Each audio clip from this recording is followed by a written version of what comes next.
P4G Seoul. We are here for the first special session of the Green Future Week prior to the 2021 P4G Seoul Summit. Good evening, I am Moon So-ri.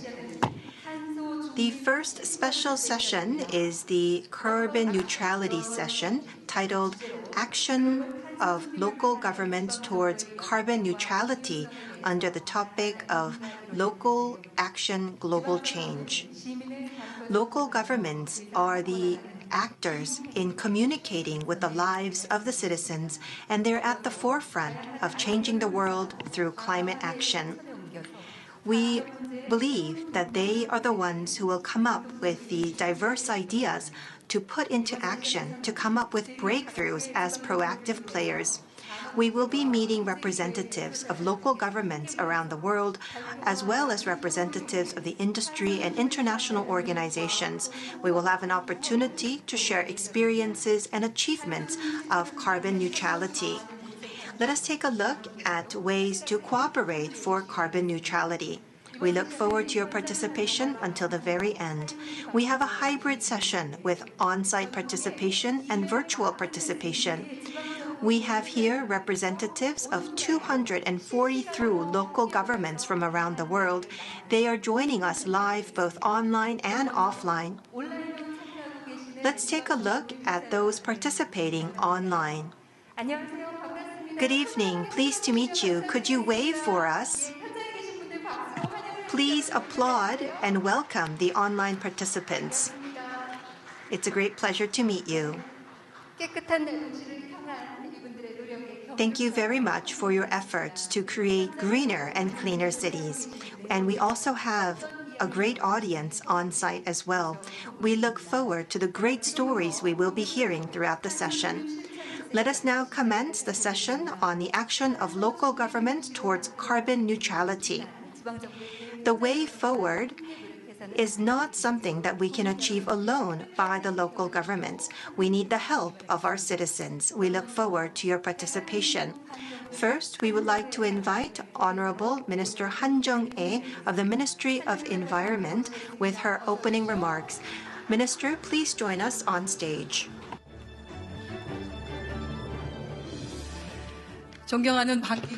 Chairman Ban Ki-moon of the Global Green Growth Institute, Minister Jeon Hae-chul of the Interior and Safety, Mayor Kwon Young-jin, head of the Carbon Neutral Cities Coalition, Governor Song Ha-jin, chairman of the Mayors and Governors Council, as well as Mayor Hwang Myung-sun, chairman of the municipality leaders, and dear local government leaders and officials representing all the local and regional governments of the Republic of Korea, and those who are joining us virtually from all over the world. I'd like to extend my warm welcome and thank you very much. I would also like to thank Professor Rayworth, our keynote speaker, and Director Klemp of the Green Climate Fund, a panelist, for their contribution.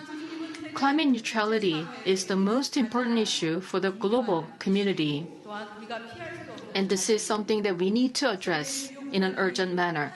As major countries declared carbon neutrality, the Korean government announced the same ambition at the end of last year to join this global effort. As of 2018, Korea's greenhouse gas emissions were 730 million tons. We need to reduce emissions by 24 million tons each year or more tons of carbon dioxide for the next 30 years to achieve net zero. A single car emits average 1.6 tons of CO2 each year. So this means that our reduction target is equivalent to cutting emissions by 15 million vehicles each year. And this will give you an idea of how much reduction we need to achieve. It requires a grand transformation of our entire society. We need to change every aspect of our lives. Specifically, we need to transition from fossil fuels to clean energy. And we need ambitious technological innovation, such as eco-friendly mobility and zero-energy buildings, and fundamental change of our industrial structures. We also need to save energy and resources in all places, including homes and offices, and we need to put in practice eco-friendly lifestyle. Such major transformation is not possible without the commitment of the local communities. Transformation in the industries and power generation may be driven by the central government, but emissions reduction in transportation and the building sectors require the leadership and commitment of the local governments. The CO2 emissions in areas where the local governments can directly manage amount to 290 million tons, which is about more than 40% of the total emissions of the Republic of Korea. Therefore, the role of the local governments is crucial in reducing these emissions more effectively. Today's special session is very meaningful as we have all the local governments of Korea who are getting together and express their commitment and pledge to carbon neutrality and lead change in the global society. In today's session, participants will share successful cases of carbon neutrality implementation both in Korea and overseas and discuss concrete actions. I hope that today's session will serve as a cornerstone for local-driven carbon neutrality implementation. I also hope that all our efforts and action will bring about big changes to protect our precious planet. Finally, I would like to express my gratitude to all of those who have worked hard to prepare for this event. Thank you very much for your kind attention.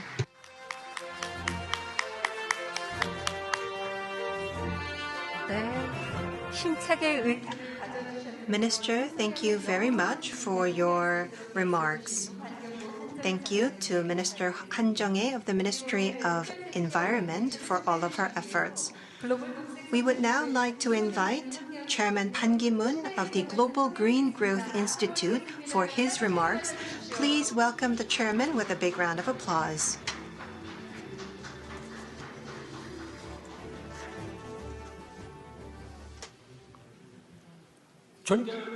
Honorable Minister Han Jung-hae, Ministry of Environment, Honorable Minister Chon Hae-chol of the Ministry of Interior and Safety, heads of local governments, distinguished guests from home and abroad, it's a great pleasure to meet you. I do believe that the hosting of this special P4G session under the topic of carbon neutrality is very meaningful. Going beyond climate change, climate crisis is threatening our everyday lives and our future. According to the UK's Arctic Observatory, from 1994 until 2007, an iceberg large enough to cover all of the UK, 100 meters deep, has disappeared from the region. And in Korea, the Korean fir colonies of the Halla Mountain and Chiri Mountain are dying because of climate change. Last summer, we had extreme rainfall for 3 months, and we have had dozens of casualties and 7,000 displaced persons. In order to make sure that this does not become an everyday situation for us, we need to make great efforts.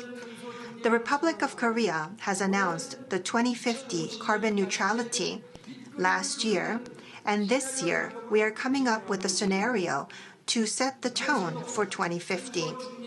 Within the National Parliament, efforts for legislation to make sure that we continue on this path is ongoing. However, the efforts of the government and the national government alone is not enough to achieve carbon neutrality.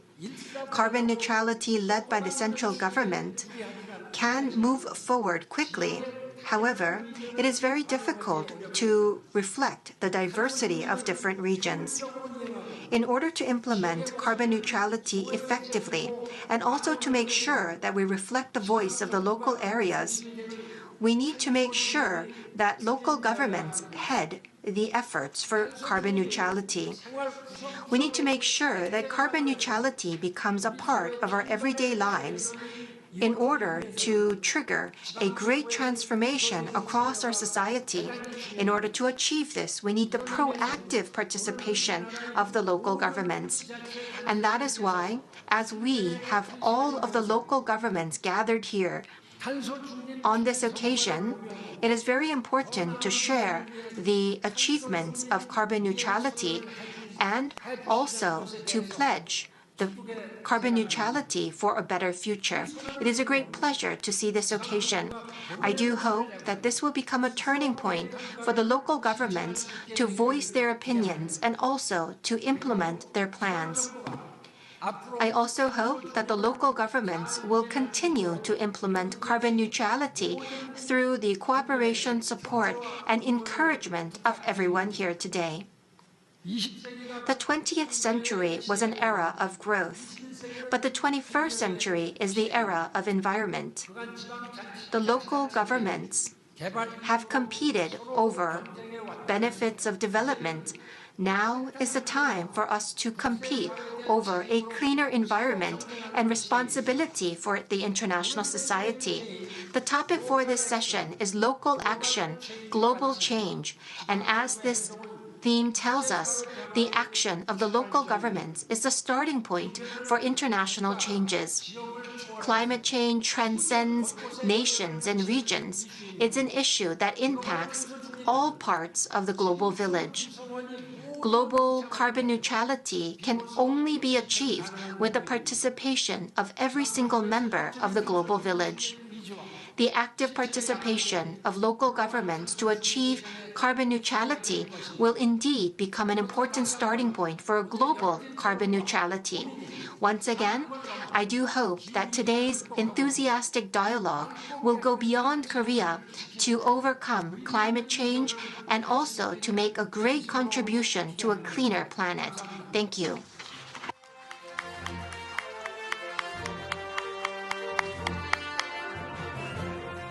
네, 아파하는 지구에 생명을 불어넣는 일에 많은 활동을 하고 계시는 반 기문. Thank you very much for your remarks. Thank you to Chairman Ban Ki-moon. Thank you for emphasizing the important role of the local government. We also have with us Minister Chon Hae-chul of the Ministry of Interior and Safety. Let us listen to his speech via the screen. 안녕하십니까. Good afternoon. This is Chon Hae-chul, Minister of the Interior and Safety of the Republic of Korea. On the opening day of the Green Future Week, as a pre-event of the P4G Summit, I'd like to congratulate you on the carbon neutrality session under the theme of Action of Local Governments Towards Carbon Neutrality. I would like to express my gratitude to Minister Han Jung-ae of Environment and Chairman Ban Ki-moon of Global Green Growth Institute for their efforts in preparing for the session. I would also like to welcome those representing local governments, companies, and civil society groups who are committed to carbon neutrality. Thank you for joining us virtually. Carbon neutrality and climate response are the most important goals that we need to achieve in our generation. There are practical and concrete efforts for the environment and sustainability in global civil society and in various industries such as energy, automobile, and distribution. However, we all know that carbon neutrality cannot be achieved by any single international organization or central government alone. It requires cooperation and participation of local governments and their residents in order to make fundamental changes from bottom up. Only then we can achieve both inclusive green recovery and sustainable economic innovation required to achieve our vision of carbon neutrality. Based on strong support of the public, Korea also declared 2050 carbon neutrality at the end of last year. We are accelerating the pace to net zero through changes in lifestyles and transformation of the industrial structures. In particular, the Green New Deal is a national strategy to turn our carbon-intensive economy to an eco-friendly green economy, which is currently being implemented together by the central and the local governments as well as industries and civil society. In line with this, the Ministry of Interior and Safety signed an MOU with ECLAE in April to promote cooperation on green transition, where we recognize the key role of the local governments and pledged support in responding to climate crisis. Going forward, to achieve carbon neutrality and address climate crisis, global solidarity and cooperation, as well as partnership with local governments, will continue. Once again, congratulations on this special session, and I look forward to fruitful discussions on creative and innovative actions that can be taken by the local governments. Thank you. 고맙습니다. Thank you very much. Thank you for sharing with us your remarks, Minister Chon Hae-chul. Let us now go on to the keynote speech. For a very long time, our keynote speaker has made a great effort for donut economics in order to have coexistence of humans and nature. We have Dr. Kate Wayworth, the co-founder of Donut Economics Action Lab. She has continued to warn us against over-prioritizing growth and providing us with the answers for sustainable growth. Let us take a look at the screen. Hello, I'm Kate Rayworth, and it's my pleasure and honour to join you for Green Futures Week. I'd like to congratulate the government of Korea for hosting this event, because these are critical times for transforming our economies, and it's crucial for cities and nations to learn together and from each other how to make it happen. But I want to start by pulling back, because the 21st century has begun with repeated crises of financial meltdown, of climate and ecological breakdown, of COVID lockdown. These crises tell us that we must transform our economies. They have been based upon the concept of endless expansion, and we need a new shape of progress if we are to thrive in the 21st century. So for this, I offer you a donut, the only donut that actually turns out to be any good for us. The goal here is to leave nobody in the hole in the middle falling short on the essentials of life, without the food, water, healthcare, education, housing that every person has a claim to. These 12 social dimensions I crowdsourced from the world's governments, from the Sustainable Development Goals. So that means that every government in the world has agreed that every person in the world can meet these essentials. But at the same time, we must not overshoot that outer ring, the ecological ceiling, because that is where we put so much pressure on Earth's life-supporting systems that we kick our planetary home out of balance. We cause climate breakdown. We acidify the oceans and create a hole in the ozone layer. We must live within Earth's life-supporting systems. So the goal of the donut is to meet the needs of all people within the means of the living planet. If that is where we want to get to, we are very far from that right now. All of the red in this picture shows you the extent to which humanity is falling short on the essentials of life, and we are already in overshoot on multiple planetary boundaries. I sincerely believe that this is our generational challenge, to turn this story around. I believe it is the story and the challenge for which our children's children will judge us and remember us. And they will ask us, what did you do once that you knew? Last century's economic theories and governmental policies and business models were not designed to solve this problem, so they will not get us there. We need to come with economic theories and governmental policies and business models of our own if we are to make this happen. I'm showing you a picture at the level of the globe, but of course most policymaking happens far closer to home, so let's bring it down to the national level. Here are 4 nations on very different levels of income per capita. On the one end, we can see Malawi. Many people are left falling short on the essentials of life, but the nation has not overshot any of the planetary boundaries. In the middle, Colombia and Korea, both with some shortfall and some overshoot. And then at the other end, Australia, one of the countries that has almost met the needs of all people, but has very, very significant overshoot of planetary boundaries. The point of the story here is that every nation needs to transform.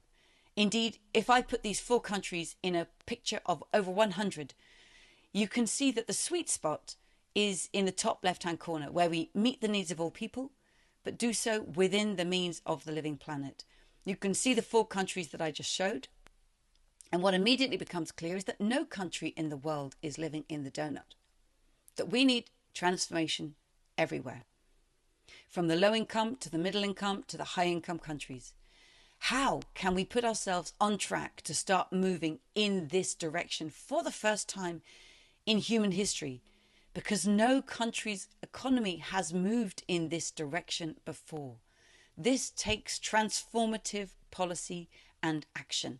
It takes unprecedented ambition, and we need it now. Let's bring this question to the level of the city. What would it mean for cities to bring humanity into the donut? We need to eliminate human deprivation and ecological degradation at the same time. And that means transforming the dynamics of our cities. We need cities that are regenerative by design, but also distributive by design. Let me tell you about each of those. We have inherited linear degenerative industrial processes where we take Earth's materials, make them into things we want, use them for a while, and then throw them away. And this take, make, use, lose is what's pushing us over planetary boundaries. It's what's running down the life support systems of this planet. We need to bend those linear arrows into circular design so that we have economies that don't use up Earth's resources, but use them again and again, that work with and within the cycles of the living world and use Earth's materials far more carefully, more collectively, more creatively, and more slowly. Here are some examples of some of the cities that are beginning to put this into practice. From Melbourne, which is adopting renewable energy across the city by investing in wind farms with multiple stakeholder enterprises and institutions in the city. From Amsterdam, that has committed to being a fully circular economy by 2050 and 50% circular by 2030, but writing that into 10% circularity in all city contracts next year. We have Portland in the United States, which is committed to deconstructing houses, tile by tile, beam by beam. And then cities that recognize they need to reconnect with the living world, like Kunli, recognizing that the water that comes annually should be absorbed like a sponge, creating a park that is a summer park and wetland, but also a flood zone, enabling the city to connect with the nature of which it is a part. So we need cities that are regenerative by design, and all of these ways help them to be low carbon, as well as living within Earth's resources. We also need to transform the distributive dynamics of our cities, because we have typically inherited structures, infrastructures, regulations that can be divisive by design, that capture value and opportunity in the hands of a few. We need to create cities, as they become low carbon, that are also distributive by design, so that value and opportunity are shared far more equitably with all who co-create it. And that means the whole of society. What can this look like? The city of Curitiba in Brazil was ahead of the game. In the 1970s, it created dedicated bus lanes. That's fast, affordable, clean transit. They are now, of course, moving to electric buses. But by making mass transit the fastest and best route for getting into the city, they made transport and mobility highly affordable for low-income houses and families. The city of Vienna is committed to recognizing housing as a human right, and over 60% of people in that city live in housing that is owned by the city or by city-run cooperatives. That means housing is high quality and affordable, and the city becomes far more affordable as a result. In the city of Detroit, where building blocks and city blocks were run down and derelict, people have introduced farms like this urban farm, calling the neighborhood an agri-hood, bringing food production back into the city, distributing it to low-income families, reconnecting people with nature. and then in the city of Paris, using lockdown, as many cities have done, to repaint the lines on the street, to turn the streets away from cars and turn them over to cyclists, which is more affordable and more accessible for many, many people. So in order to bring humanity into the donut, we need transformation at the scale of cities. Our cities need to go from degenerative to regenerative, from divisive to distributive. This is what can bring us into the donut from both sides at the same time. And as every city in the world makes a low carbon transformation, I urge that you have in mind these two principles, to pursue them together. I urge the government of Korea and all of the cities and regions in Korea that are leading on this to demonstrate how it can be done and how it can be done fast. I urge governments and cities to learn from each other across the world and from the amazing array of mayors and city leaders who will be presenting and sharing their experiences in this conference. Here's to transformation. These are the times. This is the decade. Let's make it happen. Thank you very much. Thank you. Thank you very much, Dr. Kate Lewis. She just depicted why the effort to shift to a low-carbon society is vital using a donut. She made me just realize the need to quickly start the job if breathing life back into Earth. Thank you very much once again. 저탄소 사회로 가기 위한 노력이 왜 필요한지 She explained the importance of local action and our commitment together to achieve carbon neutrality, and we need to take action urgently. We were also able to understand the contribution and role of the local governments in this process. Thank you very much. Here we are holding this Green Future Week and a special session on local governments. And we are talking about action, not just words. Therefore, we need to mobilize the commitment and pledges of the local governments who need to take action at the local level. As such, we have prepared a special event with 243 local governments in Korea, and they will all get together to make a common pledge. What you see on the screen is the climate crisis clock. When the clock turns 12, then the humanity will be faced with a tremendous tragedy. With the accelerating climate change, the clock has been ticking, and now it is pointing 9:47 p.m. This means that we are in a dangerous situation. However, we can take action to slow down the clock or reverse the time. Today, we have 243 local governments in Korea who will get together and declare their pledge in a joint manner in order to stop this clock. We have many representatives of the local governments who are joining us virtually. Because of the COVID-19, we were not able to have everyone on site, so we are going to meet them virtually on the screen. Thank you very much. There are applause from the floor here in this venue. Please wave your hands to say hello. We're here together to express our joint pledge. Now, I'm going to invite the distinguished participants who are here on site who will be joining us on the stage. First of all, Minister Han Jung-ae of Environment, please come up to the stage to the right-hand side. Next, Governor Yang Seung-jo of Chungcheongnam-do, please come up to the stage. Next, Governor Won Hee-ryong of Jeju Self-Governing Province. Director Park Yeon-hee of Eclay Korea Office. Now, to the left-hand side of the stage, Chairman Ban Ki-moon of the Global Green Growth Institute, Mayor Kwon Young-jin of Daegu Metropolitan City, Governor Song Ha-jin of Jeollabuk-do. Next, Mayor Hwang Myung-sun of Nonsan City in Chungcheongnam-do. And finally, Mayor Park Jong-hyun of Daedeok-gu in Daejeon Metropolitan City. Thank you very much for your participation. It is now time for us to act. As we're all paying a keen attention to this very stage, and the world is watching us. The 243 local governments will make a joint declaration for carbon neutrality.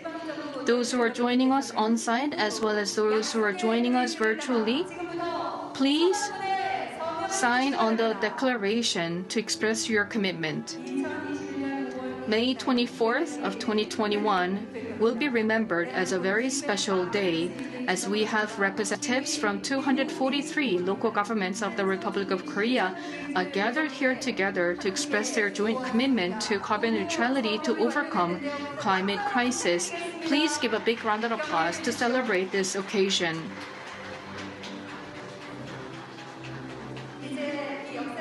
Now, we're going to have a commemorative photo. So please hold up your declaration to face the camera. For those who are joining us online, please show your declaration to the camera so that we can showcase all of your pledges together in one shot. This means that we're all committed. We will continue to take action to make our environment greener and cleaner. Please give a big round of applause. Thank you very much. Now, we are going to put together our pledges to complete our common declaration. For those distinguished participants on the stage, please insert your signed touchpad on the central fixture. First of all, Mayor Park Jung-yeon of Daedeok-gu of Daejeon Metropolitan City. We're putting together our pledges one by one. Director Park Yeon-hee of eClay Korea office. Thank you very much. Next, Mayor Hwang Myung-sun of Nonsan City. And Governor Won Hee-ryong of Jeju Self-Governing Province. Thank you very much. We are here and making commitment to clean city. Next, Governor Song Ha-jin of Jeollabuk-do. We have all the local governments of Korea. Governor Yang Sung-jo of Chungcheongnam-do, please come up front. Thank you very much. Next, Mayor Kwon Young-jin of Daegu Metropolitan City. Thank you once again. It is very heartwarming that we are putting together our pledges. Now, Chairman Ban Ki-moon of the Global Green Growth Institute. Thank you for your contribution. I hope that our action will make our planet greener. Finally, Minister Han Jung-ae of the Ministry of Environment, adding her own pledge. Thank you very much. You can see the combination of 243 pledges from the local governments in Korea. The clock is turning backward, and we have the green planet back. Local action, global change. Our action, our commitment, our pledge, and our efforts will change the future of the planet. We have the strong commitment expressed by 243 local governments at the same time. And this is going to be the outcome that we will create together. Once again, a big round of applause.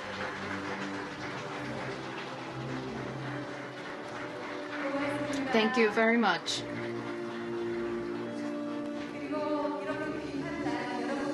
Now, to commemorate this very special event, we're going to have a photo session. The distinguished guests on the stage, please take a step forward.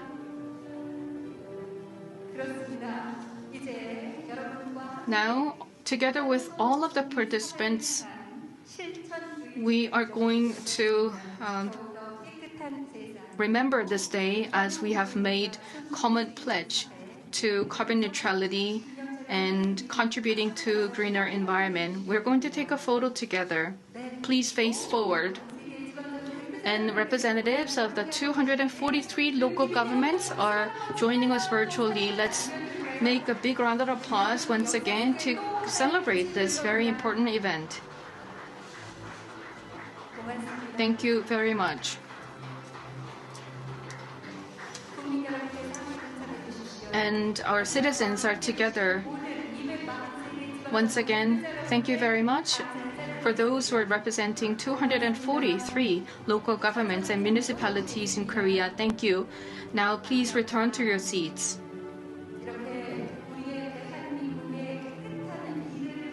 So this was very special because all the local governments and municipalities of the Republic of Korea are united under this big cause. And I have no doubt that we can create a much better and cleaner future for our next generation. We all know that carbon neutrality is the responsibility of our times. And in order to achieve this target, we not only need participation of the local governments, but also industries, organizations, as well as individual citizens. It takes our resolution and practice to hand down a better future for our next generation. We have been complacent for many decades and we have lost so much. However, it is still fortunate that we have a lot more to protect by taking the right path. Today, with the commitment of 243 local governments, we were able to turn back the clock on climate crisis. We will be able to continue to enjoy and appreciate beautiful spring each year. There are beautiful 4 seasons in Korea that may invoke you of sounds of the waves and birds chirping in the forests. There are so many beautiful sceneries of Korea's beautiful nature. Now, we have prepared a wonderful collage of beautiful sceneries of Korea's nature, which we may lose if we do not take action towards carbon neutrality. These are our precious treasures that we need to treasure and we need to protect. Now we have Seol Yo-eun of Child Representative as well as Ryum Chamber Orchestra that will play a beautiful music for you. Please take a moment to enjoy the tunes and enjoy the harmony created together by humans and nature. Please enjoy.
서울 요은양과 리움 챔버 오케스트라. Indeed, a beautiful harmony. Another big round of applause, please. Thank you very much.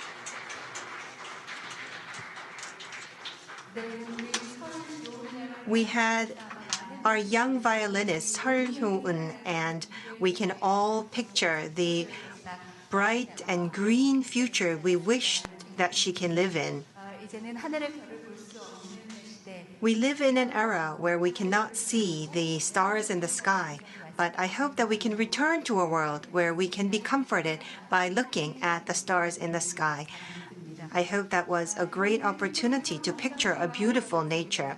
We continue with the 2021 P4G Seoul Summit. We are continuing our session on action of local governments towards carbon neutrality. Let us continue our dialogue. We have two parts for this session. First, we will take a look at carbon neutrality in action, role of local governments, and then we will continue with the sharing of experiences between various cities, both home and abroad, to take a look at some practical efforts. We have participation both online and offline. Let's take a look at the first topic. We will be inviting heads of local governments making efforts for carbon neutrality, also those who are heading the industry, as well as international organizations leading cooperations between cities. Why is the role of local government important for carbon neutrality? Let us take a look at the presentation by the first speaker. We have with us Secretary General Gino van Begijn of ECLE. Let us now listen to his presentation. Your Excellency, Minister Han, Excellencies, Honorable Mayors, ladies and gentlemen, thank you very much for the opportunity to address this panel as part of the Partnership for Green Growth and the Global Goals 2030 Summit. I'm delighted to join you today and represent ECLE, a network of 2,500 local and subnational governments from 125 countries committed to sustainability worldwide. The Korean local governments have a tradition in inspiring cities in other countries and regions. My focus today will be on action of local and regional governments towards carbon neutrality. In 2012, Korea was declared the best performing nation for local Agenda 21 activities at the Rio+20 summit. And more recently, Korean cities made an impact on the global stage when 226 local governments jointly declared a climate emergency under the leadership of Mayor Young of Suwon City, with at least 100 of these cities also committing to achieve climate neutrality by 2050. The Korean government also took this important step, demonstrating the power of national and local governments jointly raising climate ambition as a win-win for local, national, and the global context. The global climate processes and negotiations under the UN Framework Convention on Climate Change, the UNFCCC, ECLE acts as a global focal point for local and regional governments since 1995. We coordinate subnational inputs to negotiations and exchanges, establish relations with the UNFCCC Secretariat and the parties, and support the organization of key events such as the local and regional leaders summits and pavilions at the COP locations. This year in Glasgow, in the UK, at COP26, nations will kick off the second phase under the Paris Agreement. Cities and regions, mostly with their voluntary commitments and climate action, are also asked to step up and are recognized key actors by the Paris Agreement.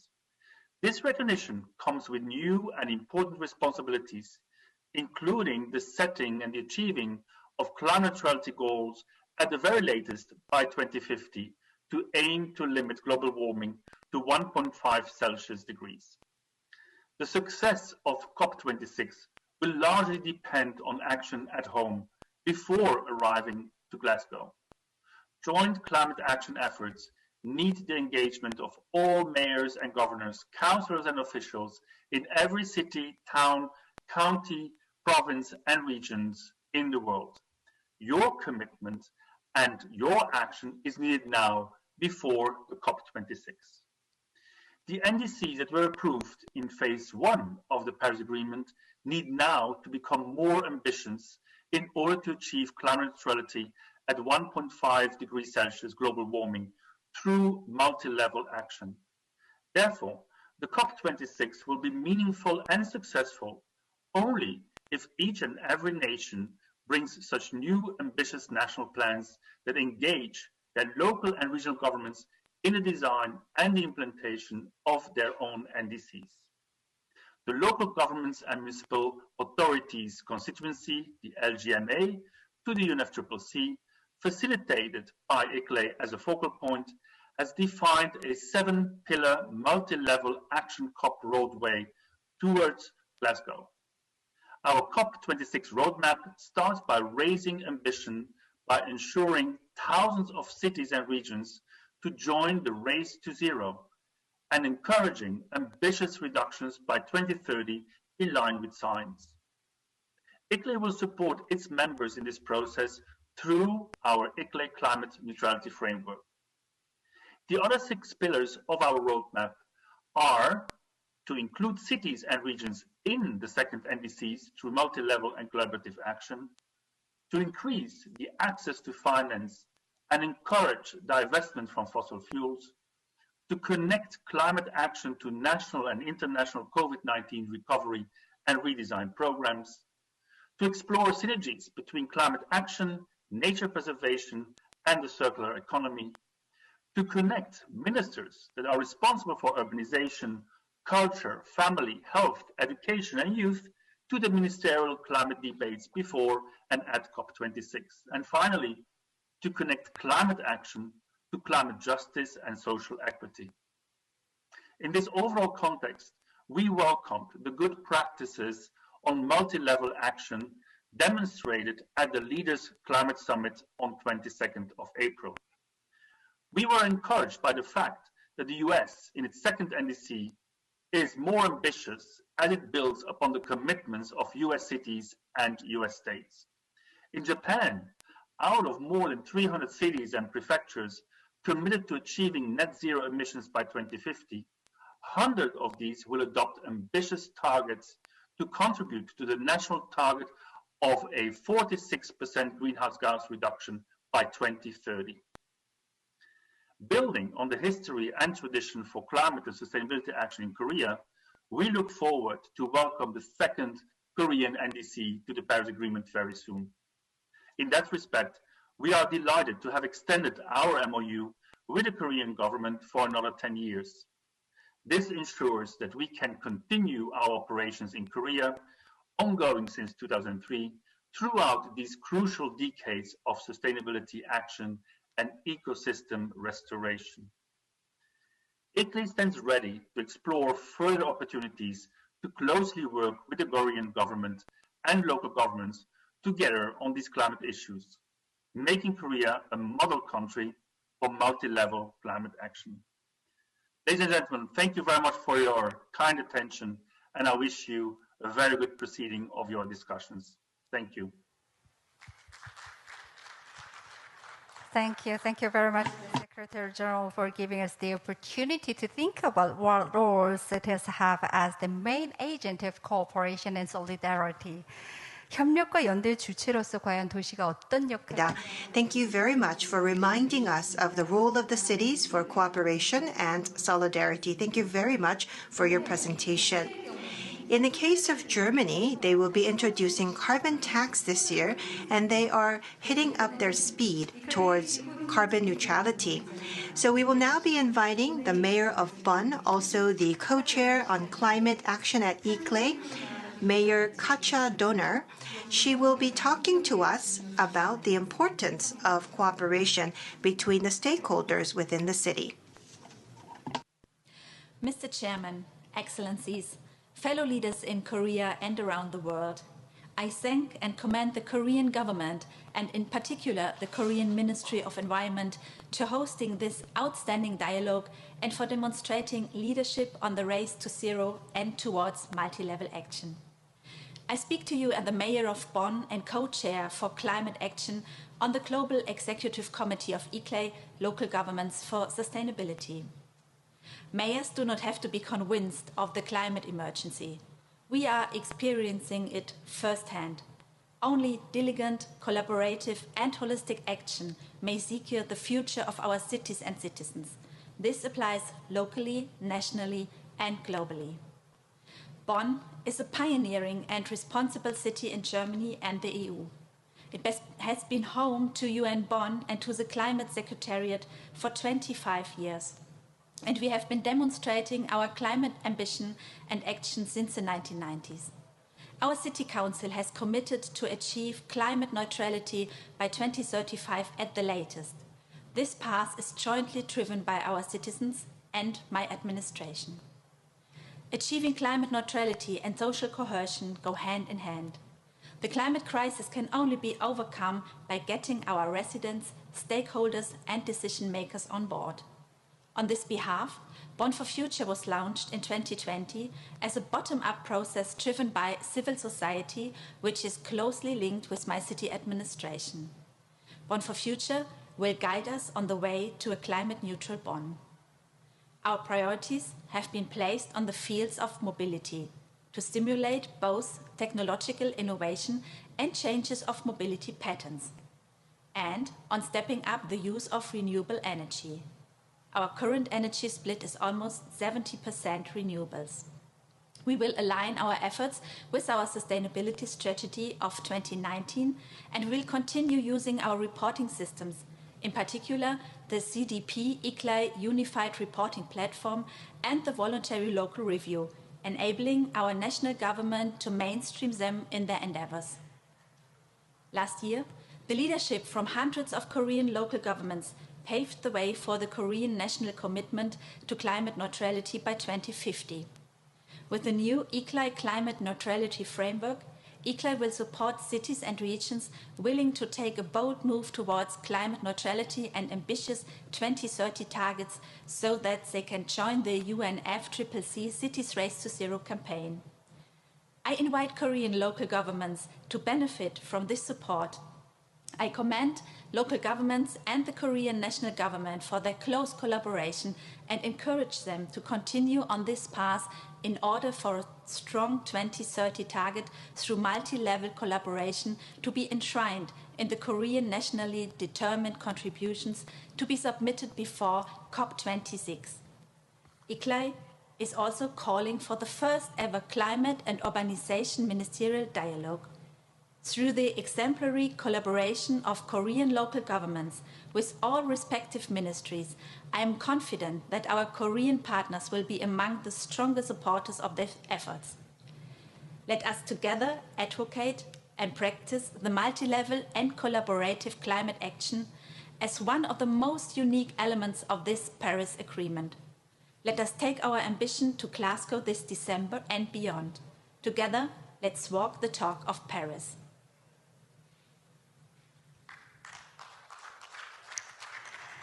Thank you, the Mayor. Actually, her speech reflects once again that cooperation with local members is crucial in making cities breathable again, I think. We were able to understand the importance of coalition and solidarity among local governments to achieve carbon neutrality. Thank you very much for her remarks. We're holding the special session on the role of local governments towards carbon neutrality.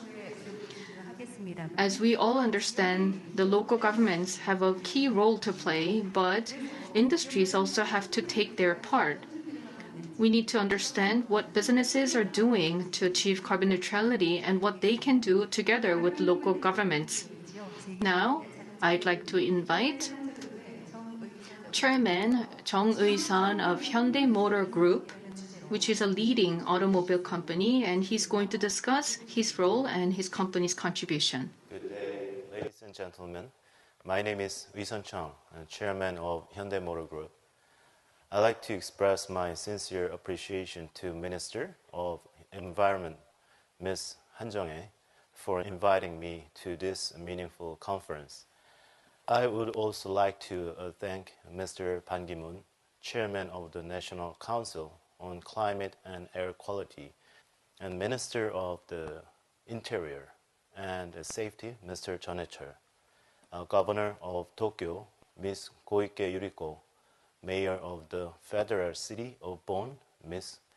Katia Doruno, and other global leaders for participating and sharing their valuable insights. It's my great honor to share my thoughts at the 2021 P4G Seoul Summit. The world is working hard to limit the rise of global temperature to 1.5 degrees Celsius and achieve carbon neutrality by 2050. The transportation sector is a major producer of greenhouse gases alongside power generation and manufacturing sectors. To achieve carbon neutrality in transportation, the most effective way to date is by electrification. Lately, global automakers are in fierce competition to introduce new electric vehicles in line with their electrification plans. And Hyundai Motor Group is leading the way. We are focusing on our efforts to achieve carbon neutrality with our clean mobility solutions.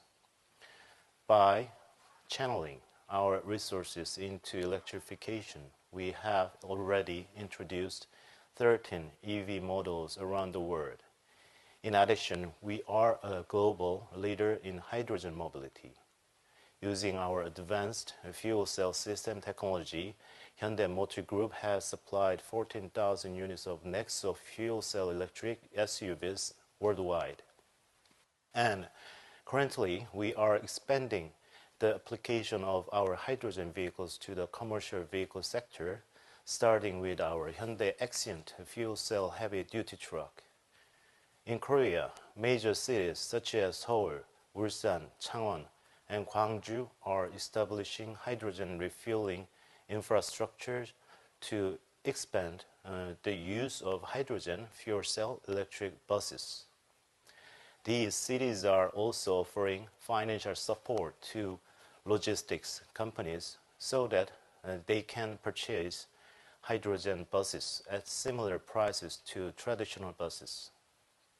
As a result, some 100 hydrogen buses are on the road today in Korea, and more than 200 will be additionally supplied this year alone. Next year, garbage trucks in major cities in Korea will turn into fuel cell electric trucks. Until year 2025, Hyundai Motor Group plans to develop 23 electric vehicles models and introduce diverse hydrogen vehicles, including a next generation model of NEXO. In the future mobility world, Hyundai Motor Group will be more than just an automotive enterprise. We will be a provider of various clean and sustainable mobility solutions, including urban air mobility, robotics, and hydrogen trams, and even hydrogen-powered vessels. We will advance our fuel cell system technology to a higher level so that people around the world can easily access the benefits of hydrogen mobility. Following our long-term roadmap, we will achieve carbon neutrality in the entire process of automotive manufacturing, operation, and disposal. By doing so, I'm confident that Hyundai Motor Group will contribute to a global circular economy. Ladies and gentlemen, in addressing climate change, I believe what are most important is the action and practice of cities and their citizens. I sincerely hope the 2021 P4G Seoul Summit would lead to meaningful results. Thank you for listening.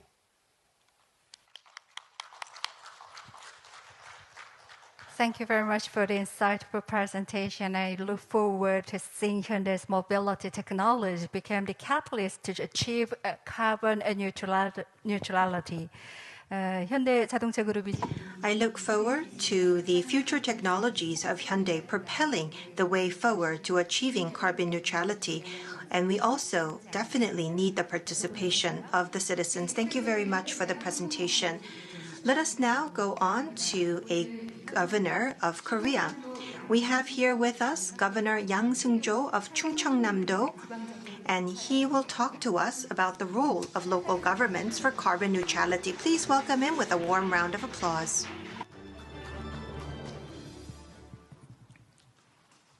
예, 여러분 대단히 반갑습니다. It's a great pleasure to meet you. As have been introduced, I'm Yang Seung-jo, Governor of Chungcheongnam-do. In order to achieve sustainable development, we are hosting the P4G Seoul Summit. It is indeed a great pleasure to participate. Let me take this opportunity to share with you the policies and practices of Chungcheongnam-do towards carbon neutrality. According to Bloomberg on May 19th, a total of 4,320 square kilometers of iceberg has broken off from Antarctica due to climate warming. This is as large as Long Island in New York and 2.3 times that of Jeju Island. Earth is giving us our last warning. The execution for carbon neutrality is not a choice, it is essential. Climate change is a fundamental issue for our survival, and so without action today, we have no future. Chungcheongnam-do would like to lead the achievement of 2050 carbon neutrality. The Biden administration has rejoined the Paris Agreement, and Jae-in of the Republic of Korea has announced carbon neutrality, and we have announced our detailed strategies in December. The emission of greenhouse gases is 709 million tons as of 2017, which is 1.36% of the 53.5 billion tons emitted around the world. This is the 11th largest amount in the world and the 5th largest among OECD members. Of the greenhouse emissions, we can see that it increased from 656 million in 2010 to 727 million in 2018. This is the same for Chungcheongnam-do as well. In 2018, we emitted 161 million tons, and this actually is 22.2% of the 727 million tons emitted across the country, and this is the largest amount amongst metropolitan areas. The policies for carbon neutrality of our province includes the early closure of coal power plants, the phase out of coal, just energy transitions, achieving carbon neutrality with the local citizens, as well as international cooperation. Thus far, we have conducted various policies and efforts. I would like to share some of them with you. First, in order to conduct phase-out policies for coal, as the 7th popular voted mayor or governor, we have worked on phasing out the outdated coal power plants, and that is why we have been able to conduct early closure of Poryong 1 and 2 last December. We continued to conduct international conferences, and we are a part of the Powering Past Coal Alliance, a first in Asia. We are also making efforts to conduct the Coal Phase-Out Credit Cooperative. We are working with 68 local autonomies and education offices, and as of March, we are also working with 113 financial institutions, and they have pledged their support for climate finance, changing the paradigm of the financial institutions. Second is just energy transformation. We have created a fund for just energy transformation, and we have brought together generators, laborers, micro-business owners, and local community members so that we can minimize their socioeconomic losses, and we can also support their active participation in the transformation. By 2025, we will have a fund worth 10 billion won, and we will continue to expand the fund in close cooperation with the government. And in order to minimize the side effects of closing down outdated coal power plants, we have created a TF team for just energy transformation. This includes the phase out of outdated coal power plants, and we are continuing to conduct job education for those who have lost their jobs so that we can minimize the economic impact on the local community. By 2025, through PPP, we will conduct an investment worth 31.2 trillion won in 107 Green New Deal areas to create 230,000 jobs and to reduce emissions by 177 million tons. Third, we will also continue to execute policies for carbon neutrality with the local community. In July of 2017, 300 social groups have come together to create a committee for the early phase-out of outdated coal power plants. And we have joined our determination to cancel the extension of outdated coal power plants. In October of 2019, for the first time in East Asia, we have announced the climate crisis situation and announced the 2050 carbon neutrality strategy. In the same year, for the first time as a local government, we have announced ourselves as an environmental education city so that we can foster our talent to find solutions for environmental issues. For the first time in Korea, we have come up with a mutual cooperation project to reduce greenhouse gases in agriculture, transformation to clean energy, as well as creating safe areas from climate crisis. The fourth effort that we are making is international cooperation. Chungcheongnam-do in 2017 have joined the Powering Past Coal Alliance, and we have hosted the International Conference on Coal Phase-Out in order to complete a cooperative system both home and abroad. As I have mentioned before, in 2018, for the first time in Asia, we became a member of the Powering Past Coal Alliance, and following our lead, we have also had the joining of the Gyeonggi Province, Taiwan, and Japan. In September of 2018, we became a member of Under 2 Coalition for the first time in Korea, and in December, we have been selected as the chair of the Under 2 Coalition Asia Pacific, enabling us to make our contributions to the international community. In October of 2019, 7 local governments from 3 countries, including Chungnam, Gyeonggi, and Sejong of Korea, Kumamoto of Japan, and Shinbei of Taiwan, have announced that we will be responding together towards climate change. Chungcheongnam-do will not rest on our laurels. We will continue to establish new policies for carbon neutrality. We will establish the basic plan for 2050 carbon neutrality, and we will also connect our plan with the central government's plan, and we will continue to listen to the civic groups, experts, and businesses, as well as the academia, so that we can reduce greenhouse gas emissions even further, create new jobs, as well as set a new vision to make achievements in both areas. The coal phase-out policy led by our area will be expanded not across Korea, but across the world. I look forward to all of the participants here today joining us in the coal phase-out movement. We also look forward to climate change and carbon neutrality becoming a part of our formal curriculum, both in and outside of our province. Thank you very much.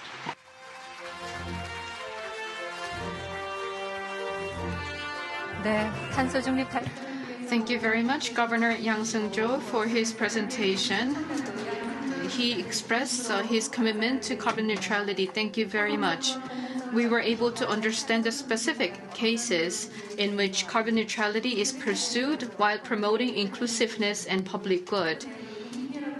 And thanks to this very interesting presentation, we were able to better understand what the local government can do in terms of phasing out coal and making energy transition. We were able to learn specific policies promoted by Chungcheongnam-do and what future plans are lying ahead for this province.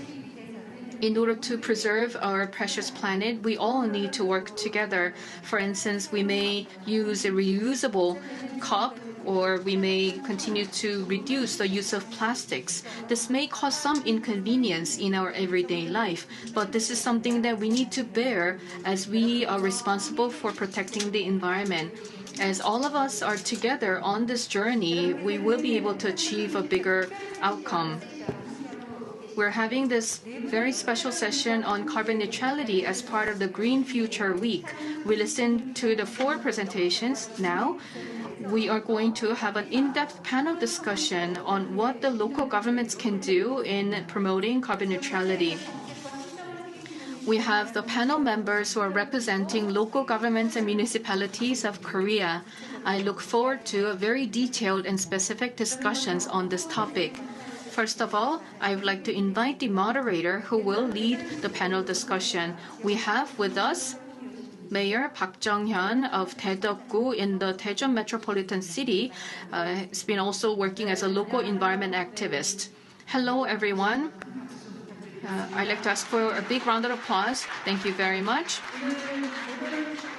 I am Park Jung-hyun, Mayor of Daedeok-gu in Daejeon Metropolitan City. I will serve as a moderator of this very meaningful panel discussion. It is indeed my honor and privilege. We are discussing the role of local governments in achieving carbon neutrality. We are actually running behind schedule. I wish we had all the time for this important panel discussion, but we are assigned only 15 minutes. So I would have to ask our panel members to keep their time limit. Let me first introduce the panel members. First of all, from Daegu Metropolitan City, we have Mayor Kwon Young-jin. Thank you very much. Next, this is how he wants to be introduced. It's originally Mayor Hwang Myung-sun of Nonsan, but he's also the head of the Council for Local Municipalities in Korea. And last but not least, we have with us Mayor Park Seung-won of Gwangmyeong City, who's joining us online. Hello, everyone. Very nice to meet all of you. I am Mayor Park Seung-won of Gwangmyeong City, dedicated to environmental protection. We are running short on time, so I would first like to invite each panel member for their intervention. When we think about carbon neutrality projects pursued by local governments, their models and their designs may be different from those pursued by the central government. In particular, local government initiatives are designed in consideration of the specific characteristics of the local community.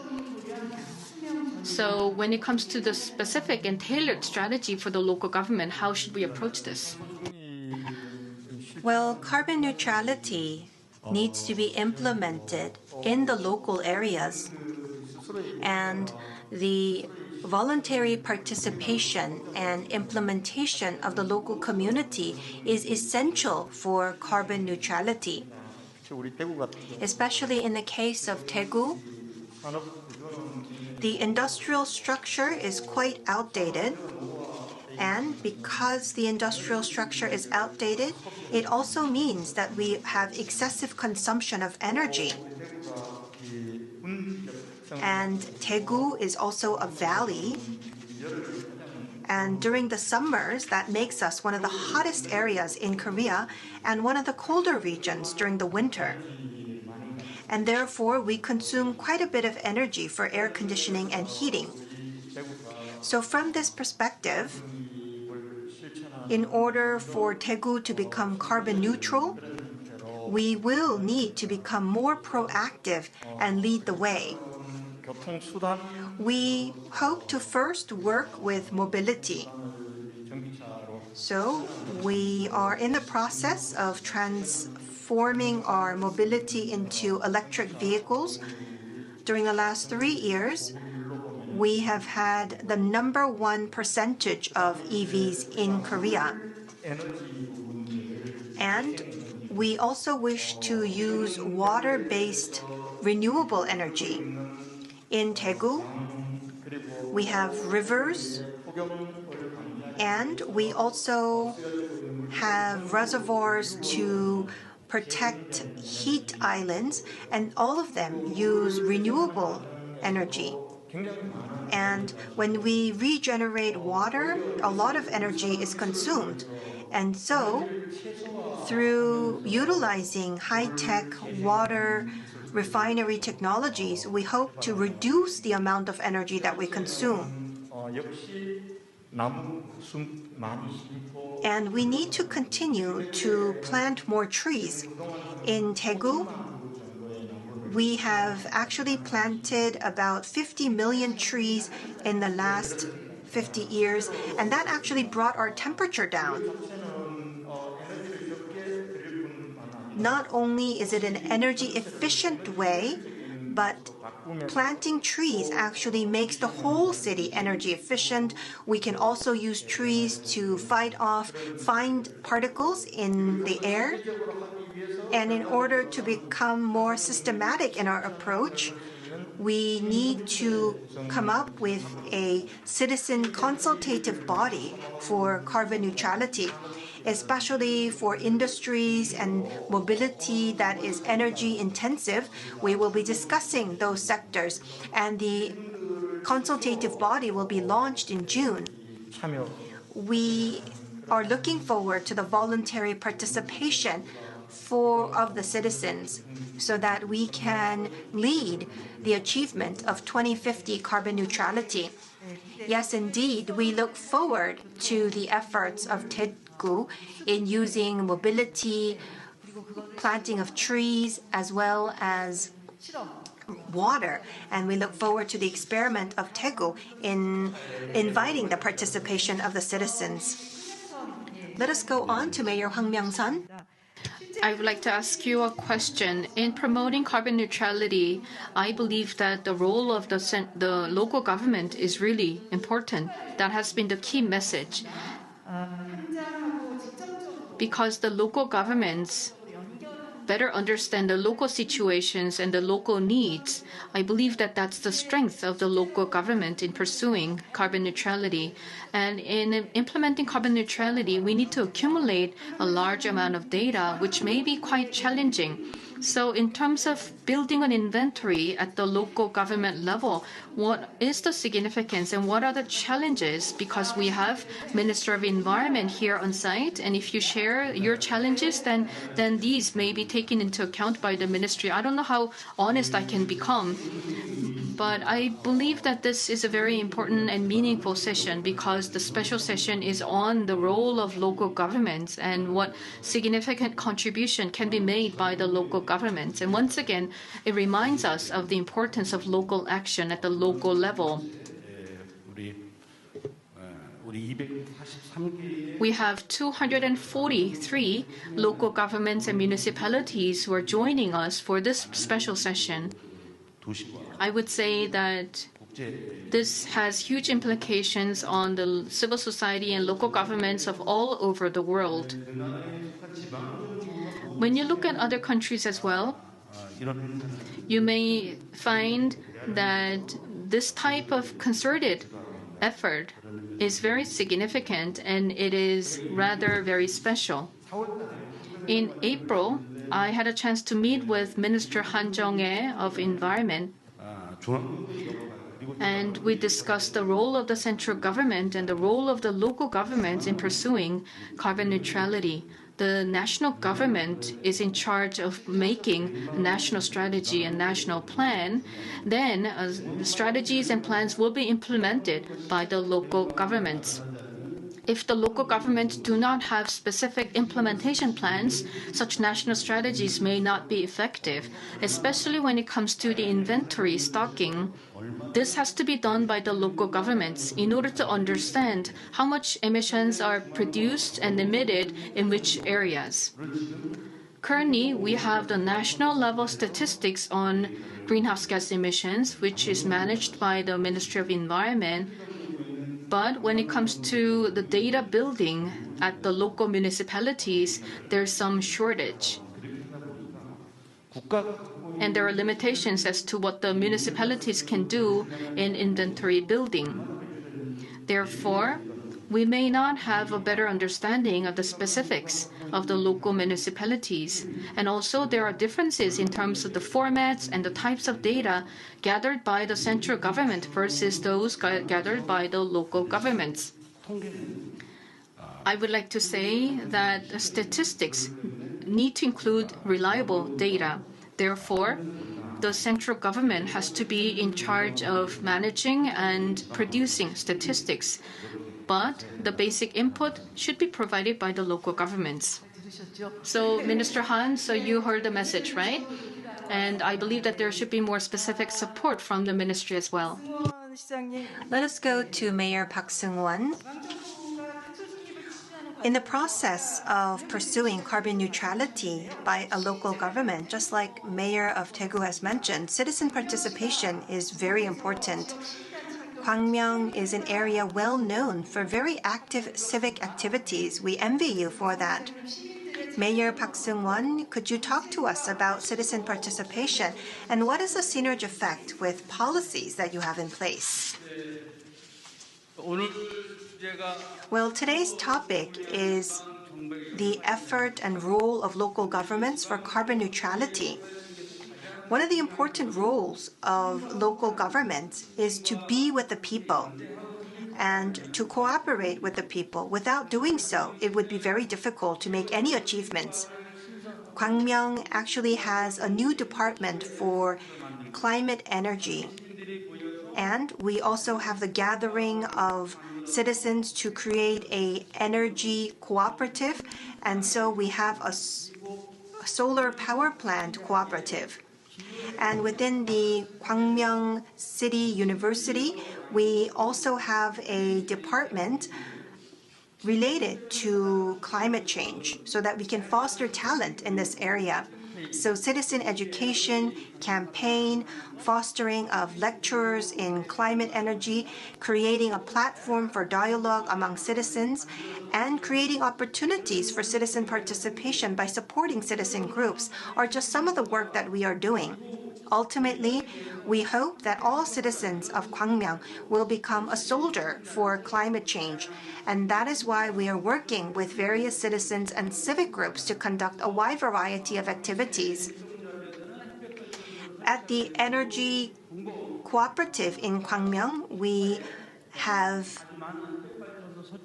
actually installed a solar power plant on top of the parking lot of the Gwangmyeong City Gymnasium, and we also have the 10-10-10 Lights Out campaign. There are about 34 apartment compounds participating in this campaign. So many citizens are participating in citywide campaigns to reduce the consumption of energy. And we also have net zero energy cafes, which becomes a hub for citizens to come together for activities and training. So you can see that we have a wide variety of activities and programs that are ongoing. I do believe that this is the first thing that we need to do in order for us to achieve carbon neutrality. Yes, Mayor Park, we encourage your activities. Well, becoming a soldier for climate, that was very impressive. And our mayor, the Minister of Environment was applauding you for that. We hope that it could be expanded across the country. I have one common question for all three of you. It feels like we're campaigning once again, but let me give you this question for all of you. We will go in the opposite order. We will start with Mayor Park Seung-won and then Mayor Hwang Myung-sun and then Mayor Kwon Young-chin. As you are well aware, we are running out of time, so we hope that you will keep your comments short. In order for local governments to work with the topic of climate neutrality or carbon neutrality, we have many points that we need to consider. It seems that the local government is not recognized to be as an important player compared to the central government. In order to become local governments, to become the focal point of carbon neutrality, what needs to be in place? Let's talk about this issue. Let's go to Mayor Park Seung-won first. Well, let me talk about three things. First, we need citizen participation at the center. That is the first element that we need for success. Second, The central government has many policies in place, but we need to consider the fact that there are different characteristics of local governments, and so we need empowerment of local governments. Third, whether it be mayors or markets or citizens, there are many players involved. So we need to cooperate and we need to monitor each other. So we need to come up with a system for collaboration in this era. Thank you. Thank you very much for these important remarks. Citizen-centered and more autonomy and empowerment of the local governments, and we need collaboration and solidarity. What about Mayor Hwang? I agree with what Mayor Park said. And to be more specific, I would like to say that carbon neutrality has to be promoted in the spirit of distribution of power. The central government has a role to play in promoting energy transition and carbon neutrality, but the implementation will be done by the local governments with citizen participation so that we can join hands together. And now that we have Minister Han here, I hope that we will have hydrogen fueling stations, at least one station in all municipality and local government. Minister Han, what do you think about this request? Oh, she said yes. Thank you very much, Minister Han. Once again, it is the distribution of power and authority among the local governments so that they can do a bigger part. Moving on to Mayor Kwon. So we have representatives of local governments, but Daegu is a metropolitan city, so maybe you have a slightly different thought. Well, whether we are a metropolitan city or not, we are all local governments, so we have commonalities. Without the local areas and without the citizens at the center, we cannot succeed. And so, in the end, in order to become carbon neutral, we will need enormous resources. But the resources of the local governments will not be sufficient, and so we will need sufficient resources. Freiburg, which is an environmental capital of Germany, they actually have their own appropriate ordinance, and they also have autonomy in coming up with their own organization. For example, they have the vice mayor for environment. And we also need to make sure that the Carbon Neutral Cities Coalition in Korea work together so that we have collaborations amongst local areas as well as cooperation between the local government and the central government. For example, we need to create, for example, urban forests or coming up with energy zero buildings together within the local areas. But on a larger scale, we need to cooperate with the central government. For example, there's a textile dyeing industry park in Daegu that uses coal as their energy. So we need to work with the central government to change that industrial park to a more eco-friendly energy source. And so we need self-government and decentralization. It's not just about empowering in some ways, but it is about self-government and decentralization in order to achieve carbon neutrality across the nation. I think I have kept within the time slot, so I think I have used just about 30 seconds more than I have been allocated.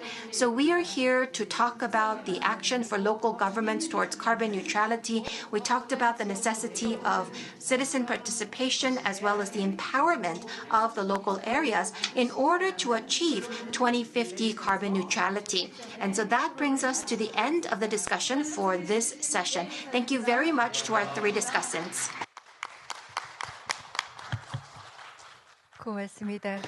Thank you very much. It was moderated by Mayor Park Jong-hyun of Daegu, and I would also like to express my gratitude to Mayor Kwon Young-jin, Mayor Hwang Myung-sun, of Mayor Park Seung-won for their meaningful contribution. We're having the Seoul Green Future Week as part of the 2021 P4G Seoul Summit. This is a special session on the role of local governments towards carbon neutrality. We have been discussing various ways to promote the role of the local governments and how to improve our practices. And this discussion has been very meaningful for all of us. Local governments will continue to promote and strengthen their solidarity and cooperation to share their success experiences. Now, we're going to take a look at the video that showcases some of the successful cases of the local governments. Please take a look. We are seeing that extreme weather, such as fires and extreme rainfalls, is becoming more frequent. Climate crisis is becoming a part of our everyday lives. And so, the Korean local governments have announced the crisis, creating one voice. And we have launched the Carbon Neutral Cities Coalition in Korea. In order to achieve sustainable net zero, we have started our efforts. What are the Korean governments doing to achieve net zero?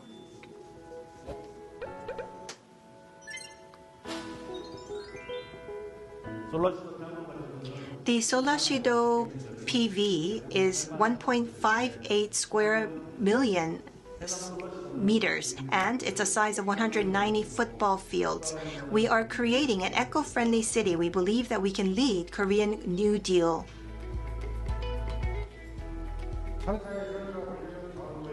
Chawon Island, called the Island of Angels, has a wind farm along its coastline, producing clean energy using wind, using the characteristics of the landscape. Now, wind power is essential. It's not a choice, but a must.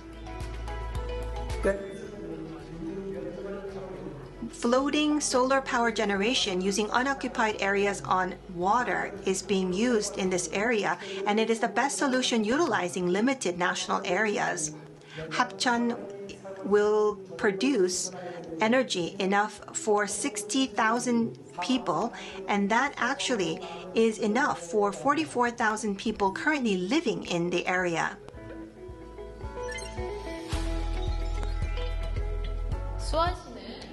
In the city of Suwon, we have built Korea's largest charging station for e-buses. Suwon City, based on this charging infrastructure, has a plan to convert all city buses into e-buses. In the city of Changwon, we have the Changwon Liquid Hydrogen Project, which is a first in Korea for the purpose of constructing a commercial liquid hydrogen plant. Changwon is the first city in Korea where hydrogen bus services have begun. Changwon will continue to improve its function as a hydrogen self-sufficient city so that we can produce, transport, store, and utilize liquid hydrogen.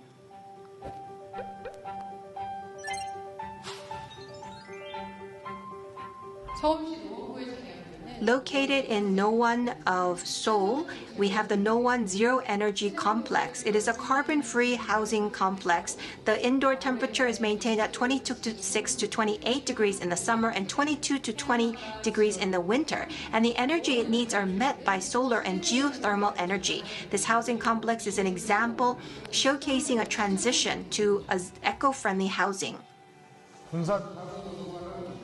The Kunsan's small library is a small but cozy library open for everyone in Kunsan. Recently, a green wall was built in the library, and so it's a breathing, living wall, reducing fine particles in the air and improves the air environment by reducing heat islands. The first time in Korea, the resource recycling biogas facility was built in Seosan. It integrated facilities processing 320 tons of organic waste materials such as livestock manure, food waste, and sewage sludge. Within Seosan, the resource recycling biogas facility has effective annual reduction of 9,800 tons of CO2. In Yangcheon, we have the biogas facility, which utilizes 6,000 megawatts of energy produced from food waste and livestock manure. This facility was once considered an unpleasant facility, but now it's creating a lot of benefits, such as job creation and environmental improvements.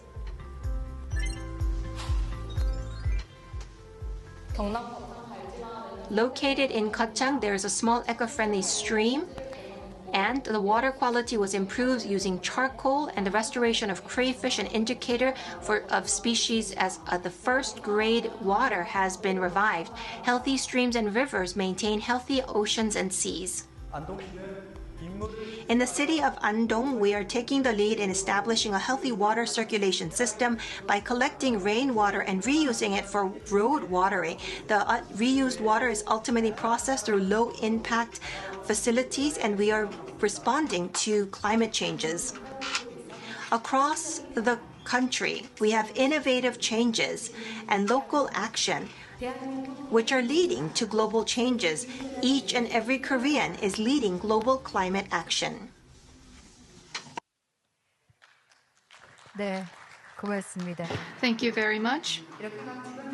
As you can see, many local governments have been implementing various measures to protect our environment. Now we're going to expand the scope of our discussion here in this special session, because carbon neutrality is not just a mission for any single country, but this is something that we need to achieve at the global level. Therefore, we would like to learn various experiences and practices that have been implemented by cities around the world. It is time for us to learn some specific action plans that we can introduce in order to achieve carbon neutrality. The first place that we are going to visit is a city in Denmark. Let us invite Mayor Jakob Bunskad of Aarhus in Denmark. Please take a look at the video.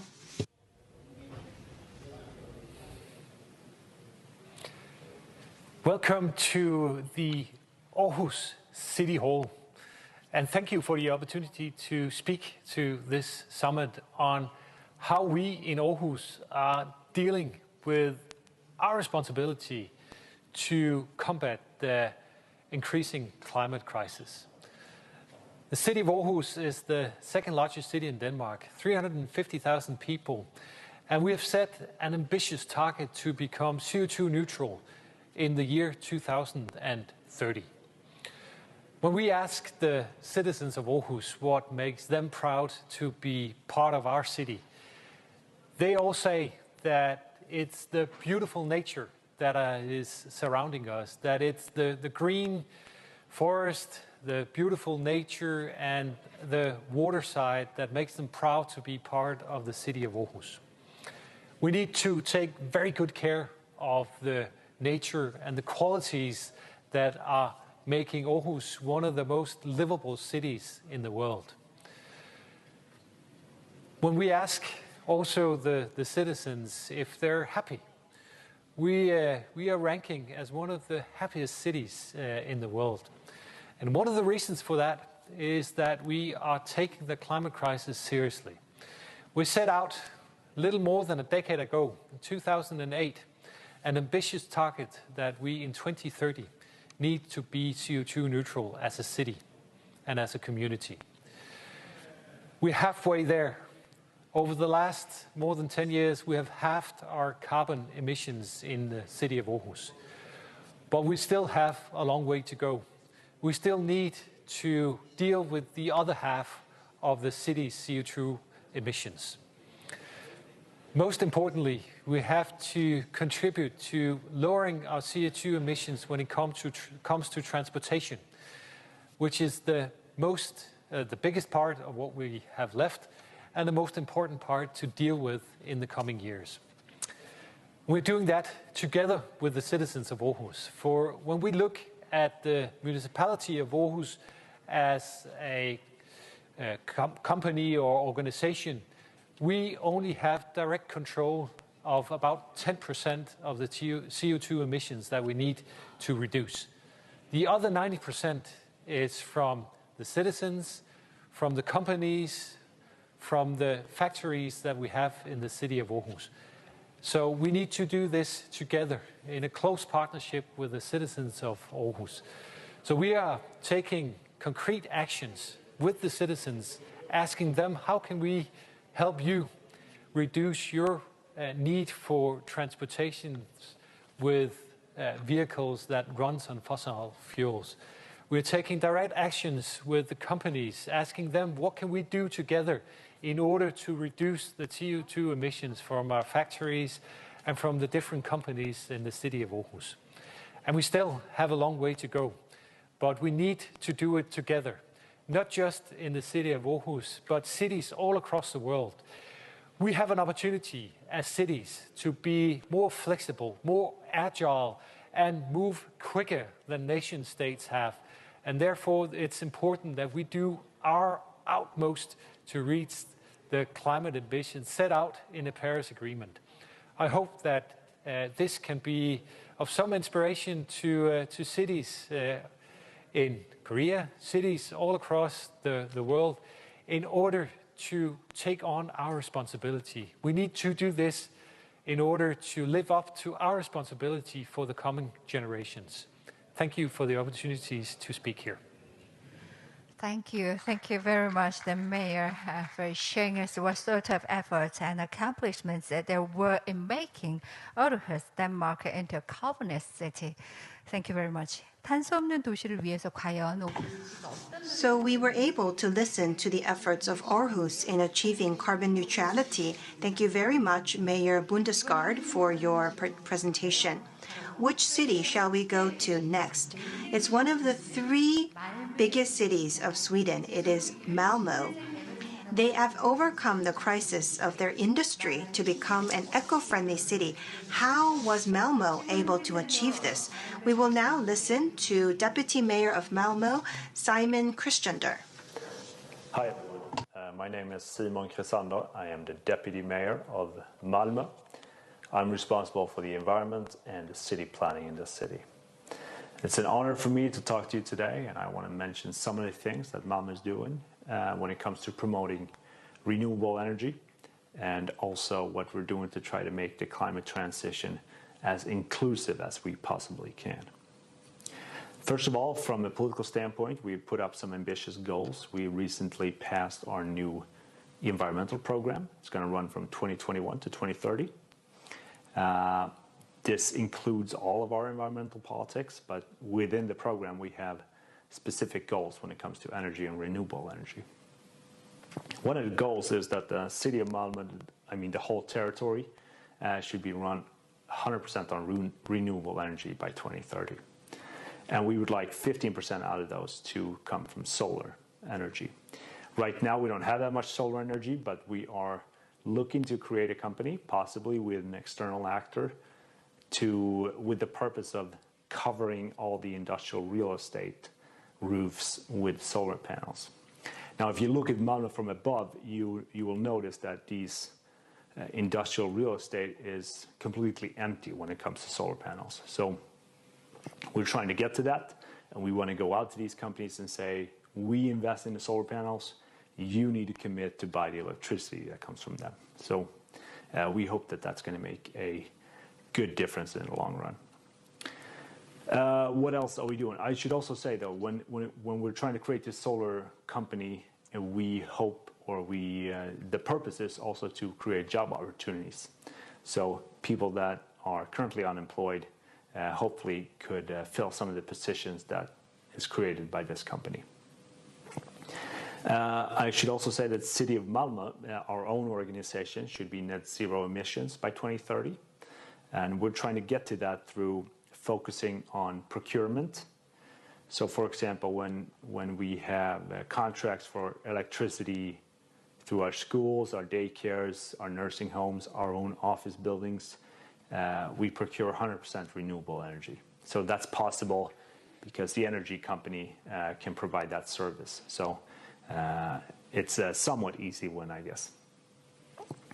I should also say that when we procure actual construction of schools and daycares, we put up certain environmental requirements to make sure that the actual construction process is sustainable, but also the long-term maintenance of the building. We have maybe not reached climate neutral yet on that, but that is certainly the goal to do that. Another aspect of promoting renewable energy is that when the city sells land to developers, we sell it with certain conditions. So you need to, as a developer, to meet certain environmental standards if you want to buy land from us and develop it. And there also needs to be a social clause in this in the contract. So you need to take on a certain number of unemployed people in your project to develop certain parts of the city. So those are some of the things that we're doing on our own. But I also want to mention that we partner up and try to cooperate with external actors in some of their climate transition projects. We have an energy company called E.ON in southern Sweden, and they're actually looking to break into geothermal energy. Now the idea there is to bring down water 6 or 7 kilometers down into the ground, heat it up and bring it up in another pipe. And by doing that, you would be able to heat the homes of Malmö in a very low emission kind of way. Actually, if they were successful in this, they could replace 50% of that heating, which is currently taking place by burning waste. So we have high hopes for that project, and hopefully that will replace that other, so to say, dirty way of creating heat for us. So that's what I had to say today. I hope you enjoyed it and it was useful for you. And I hope to see some of your faces soon again. Thank you so much. Thank you very much, the mayor, for sharing the story of a clean city that has been restored through the renewable energy industry. 신재생 에너지로 되찾은 깨끗한 도시의 이야기를 함께 들려주셨습니다. Thank you very much, Mayor, Vice Mayor Chrysander of Malmö of Sweden for his presentation. Now it is time to turn to a very special city famous for tourism in Korea, which is Jeju. For more than 10 years, Jeju has been implementing various policies to promote carbon-free island. Let us invite Governor Won Hee-ryong of Jeju Self-Governing Province for his presentation. 여러분 반갑습니다. Good afternoon, ladies and gentlemen. I am Won Hee-ryong, Jeju Self-Governing Province Governor. In 2008, we began the Low Carbon Green Growth Forum, and since then, we've been promoting the carbon-free island Jeju 2030. I've been consistently pursuing this green growth for more than 10 years. Representing Korea's local government, I'm going to share with you the achievements and challenges of Jeju in achieving carbon neutrality as part of the 2021 P4G Seoul Summit. At COP21 in Paris in 2015, I had this fortune and honor to present the efforts of Jeju as a representative case of the Republic of Korea. And this was proven to be replicable in 2,400 cities worldwide. And we also showed Jeju's best practices in Davos Forum and Boao Forum. According to the Carbon Free Island 2030, Jeju is committed to producing electricity 100% from renewable sources and make 100% transition to eco-friendly vehicles on the island so that we can be a leader in the green industries in Korea. For the past 10 years, we've been implementing the Carbon-Free Island 2030 policies, and we were able to gain a lot of experiences and learned a lot of lessons. And we created the world's largest smart grid demonstration site to secure the next generation smart grid technology. We had a pilot project of turning Gapado, a small island part of Jeju, as a carbon-free island, and we were able to reduce the cost of electricity to 1/5 of the traditional costs. And now we're expanding the wind power generation. This year, for the first time in Korea, we are carrying out a project for demonstrating of 8 megawatt floating wind farm. Last year, the portion of renewables in the energy mix of Jeju Island is 16%. This is already 80% of the 80% of the national target for 2030. And as a result of the increasing portion of renewables, Jeju's energy independence is rising, and we have more than 23,000 EVs running on the roads of Jeju. And starting from 2030, we will not allow any new registration of combustion engine vehicles. And we are operating the Korea's first industrialization center for EV batteries so that second life batteries can be used as energy storage devices. cities. However, while we still need to implement energy transition to achieve carbon neutrality, we still have many constraints in terms of the grid management. We're trying to increase the portion of renewables, but we still have limitations on the part of the power grid. More specifically, electricity produced from wind and solar cause fluctuations in the output, which may lead to overload on the power grid. And we had to stop the generation 77 times last year. We need a legal and institutional framework to address this limitation. Now, Jeju wishes to produce green hydrogen, which is about producing green hydrogen using electrolysis. And electrolysis will be done with electricity produced from renewable energy. And we're carrying out the demonstration project to produce, store, and utilize green hydrogen, which will be used for hydrogen fuel cells, hydrogen vehicles, and hydrogen drones. And we will soon witness the beginning of V2G energy prosumers in Jeju, where vehicles will be connected to the power grid. The leftover electricity in the EVs will be sent out to the power grid, and this will be used by buildings. And by carrying out this demonstration project, we will be able to enhance safety and interoperability of the power grids. And recently, Jeju was selected as a Green City project from the Ministry of Environment and a Smart Challenge City project by the Ministry of Land, Infrastructure and Transport. And we wish to be designated as Korea's first distributed energy special district by the Ministry of Trade, Industry and Energy. So Jeju is indeed a testbed for carbon neutrality. Jeju is where people and nature coexist. As a Green New Deal frontier, Jeju will continue to promote carbon-free island, which is our vision, so that we can hand down the cleaner environment and cleaner planet to our next generation. Carbon neutrality cannot be achieved by any single city or a nation. So I'd like to make a proposal to the P4G partners. We need to strengthen cooperation on development by promoting collaboration among the participating countries, and we have to increase and expand the scope of cooperation to other areas. Before the Korea-US summit, I had a joint press conference with Governor of Washington State, Jay Inslee, and we agreed that there should be an alliance for green and climate industries. And I would also like to propose a Green Growth City Alliance, which is a supranational alliance with local governments and cities at the center. When we put together commitments and cooperation of the P4G members, we will not just be able to declare carbon neutrality, but be able to achieve this goal. Jeju will take the lead in promoting carbon neutrality. I'd like to ask for your support as we are opening a new path towards carbon neutrality. Thank you very much.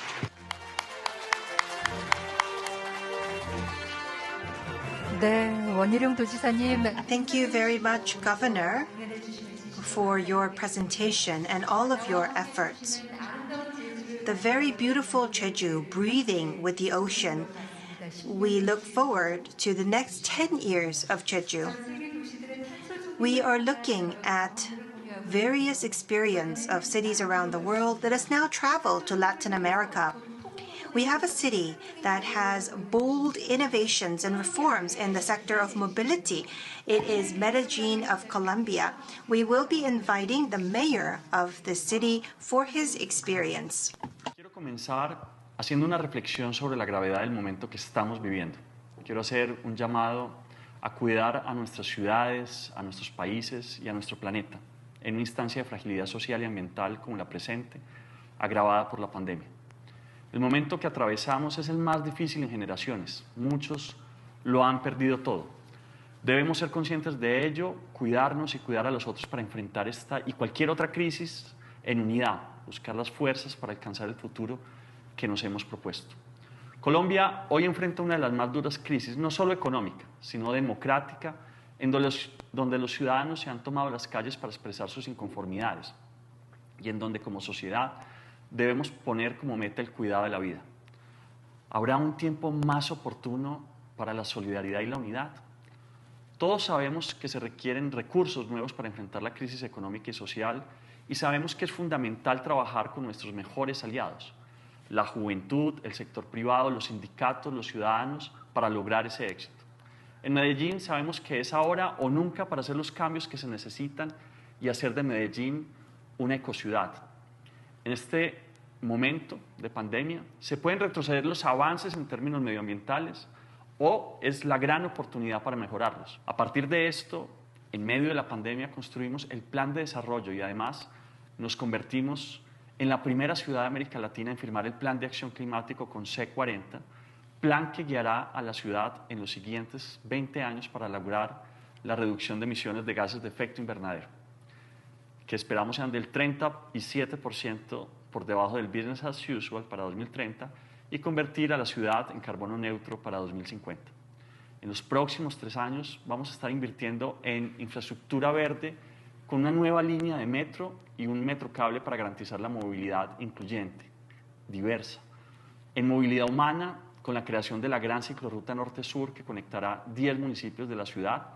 También vamos a crear zonas de aire protegido, haciendo inversiones para mitigar los efectos de cambio climático que han incrementado el número de precipitaciones de la ciudad y que requieren cuantiosas inversiones para todas estas acciones. La creación de estímulos positivos para incentivar la bicicleta y las flotas eléctricas van a generar que la ciudad se volque a tomar decisiones más verdes. Sin embargo, el cambio más importante y relevante que tenemos que hacer, no solo Medellín, sino todas las ciudades del mundo, en medio de este modelo que nos exige acciones innovadoras, es un cambio en el modelo económico. Pasar de la economía extractivista basada en combustibles fósiles y commodities a una economía del conocimiento. Esto incluye la apuesta que hemos hecho en Medellín para hacer de Medellín un valle del software, principalmente fundamentada en inversiones profundas en educación. Programas como, por ejemplo, Un niño, un computador, que entregará a cada niño y joven de la ciudad un computador para estudiar. Programas de educación gratuita universitaria que benefician a todos los estudiantes de universidades públicas de la ciudad de Medellín. La construcción de universidades dedicadas 100% al entrenamiento e investigación en áreas de la cuarta revolución industrial. Además de cambios profundos en la calidad de vida de la ciudad de Medellín a través de estrategias de servicios públicos de energías alternativas y aprovechamiento de residuos sólidos, en donde a partir de este mes alrededor de 329.000 familias de Medellín se verán beneficiadas con alivios de tarifas en sus servicios públicos. Subsidiaremos hasta el 66% en algunas zonas de la ciudad y contaremos con un plan de acciones por el aire que llamamos PIGECA, el cual busca reducir los niveles de contaminación y mejorar la calidad del aire para salvaguardar la salud pública y proteger el bienestar de la población. Conservación y protección de todas las formas de vida que busca la protección, restablecimiento y protección del uso sostenible de los sistemas y ecosistemas terrestres, la gestión sostenible de los bosques, la lucha contra la desertificación y degradación de las tierras, así como detener la pérdida de biodiversidad. También le apostamos a un urbanismo ecológico por medio de acciones para lograr que las ciudades y los asentamientos humanos sean inclusivos, seguros, resilientes y sostenibles. En los corregimientos, que es el área rural de la ciudad, hacemos una apuesta por una economía sostenible mediante el reconocimiento y el acceso a derechos de los pobladores rurales en el municipio de Medellín, entre ellos los productores agropecuarios, para incrementar la productividad y generar mayor valor agregado a la producción. Sabemos que las ciudades no pueden lograr una recuperación verde y justa por sí solas. Por lo tanto, además de actuar en las ciudades, pedimos a los gobiernos nacionales, instituciones internacionales, empresas y líderes mundiales que tomen medidas climáticas decisivas antes del COP26, en consonancia con nuestro llamado a la acción.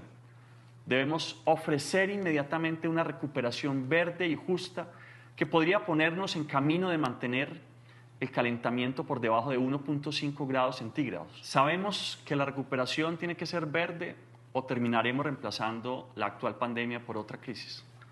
Sentimos que no estamos haciendo lo suficiente, no solo en Colombia, sino en el mundo, y por eso Medellín le apuesta a intensificar los esfuerzos para hacer de esta una recuperación justa, y verde. Estos años de gobierno que nos quedan los vamos a dedicar y vamos a poner todo lo que esté en nuestras manos para lograr ese objetivo. Muchas gracias. Thank you. Thank you very much, the mayor.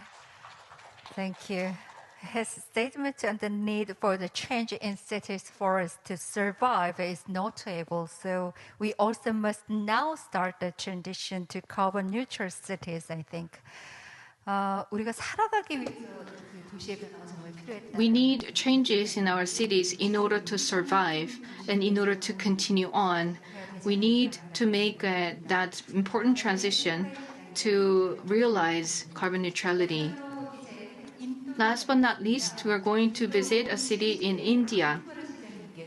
We have with us Mayor Kumar of Kochi in India. He will be sharing specific cases of the city of Kochi in India. City of Corporation of Kochi. I'm indeed privileged and I'm indeed glad to having been invited and having now been participating in the 2021 P4G Seoul Summit organized by the Ministry of Environment, Action of Local Governments towards Carbon Neutrality. I thank you, the organization and the Ministry of Environment, Action of Local Governments towards Carbon Neutrality. Now at the onset, I will have to mention that the Kochi Municipal Corporation on February 2021 declared 2020-21 as the year of green urban mobility for Kochi as an indication to implement various transport measures for achieving low carbon mobility. There are various urban transport projects which the city is implementing that include model road developments, last mile connectivity using formalized intermediate public transit systems, non-motorized transport, e-mobility, bus route rationalization, freight management, institutional strengthening of and capacity development of key stakeholders related to urban transport projects, etc., focusing on reducing carbon emissions from the transport sector. The city is on its way to launching e-autos in Kochi. The objective of this project is to launch 100 electrical auto rickshaws inside the city, making it an affordable and greener solution to meet the first and last mile connectivity needs of public. This project will help improve air quality and climate change mitigation. E-autos generate zero street level air pollution, and when compared to existing diesel auto rickshaws. To implement this project, first challenge was to generate an awareness among the drivers regarding the potential benefits and get their commitment. Since there are more than 15,000 auto drivers operating within the district, it was essential to form a unity named under a body, thus the Ernakulam District Auto Rickshaw Drivers Cooperative Society was formed, which is a first of its kind umbrella body in the district, unifying 6 trade unions affiliated to various political parties. Optimization in bus transport system. Similarly, the private bus owners also have united under limited liability partnerships so as to cut down on operational losses and keep a check on the issuance of counterfeit tickets and unruly competition on the city roads. 7 such LLPs was formed with nearly 1,000 buses operating in the greater Cochin area as partners to streamline routes and act as feeder network to the Kochi Metro. They have also introduced an app called 1D. Buses will be line tracked using GPS, wherein commuters at each bus stop or station can be informed about the expected time of arrival and the running status of the bus. The city has also been recently involved in introduce Ro-Ro vessels to promote multimodal transportation by water. It is estimated that around 800 container-laden lorries are using the route every day between the International Container Transit Shipment Terminal, also known as DP World, and Kochi Port to reduce the movement by road. Ro-ro vessels have been deployed with shorter travel time and distance to connecting two major freight hotspots, and each of these vessels can carry up to 15 TEU container travelers and need a draft of only 2 meters. Kochi as a cycling capital, the Kochi Municipal Corporation plans to improve the cycling experience in the city. Close to 10 kilometers of city tracks have been implemented in the city, and jointly with key partners in the city, more such projects to introduce more cycle tracks and develop streets with NMT priority, launch PBS, undertake related trainings, etc. are in the pipeline. So once again, on behalf of the city of Kochi and the Kochi Municipal Corporation, I greet all the participants, and also I once again thank the organizers for having invited me, and together with South Korea and with a friendly relation India and South Korea always have cherished, we will try to attain carbon neutrality. Thank you a lot. Thank you very much for your presentation. 안일 쿠마르 시장님께서도 다양한. We have heard from Mayor Anil Kumar. We have heard from 5 presenters to learn about the carbon neutrality strategies of cities around the world. And you can see that given the various characteristics of different regions, we have different policies. We will now have a panel of experts from both home and abroad. We will not only share our experience, but think about whether synergy effects could be created. We would like to invite the members of our panel, including our moderator, to the stage. The discussion will be moderated by Director Park Yeon-hee of E-Clay Korea office. I turn the floor to you. Thank you very much. Good evening. I am Park Yeon-hee, Director of E-Clay Korea office.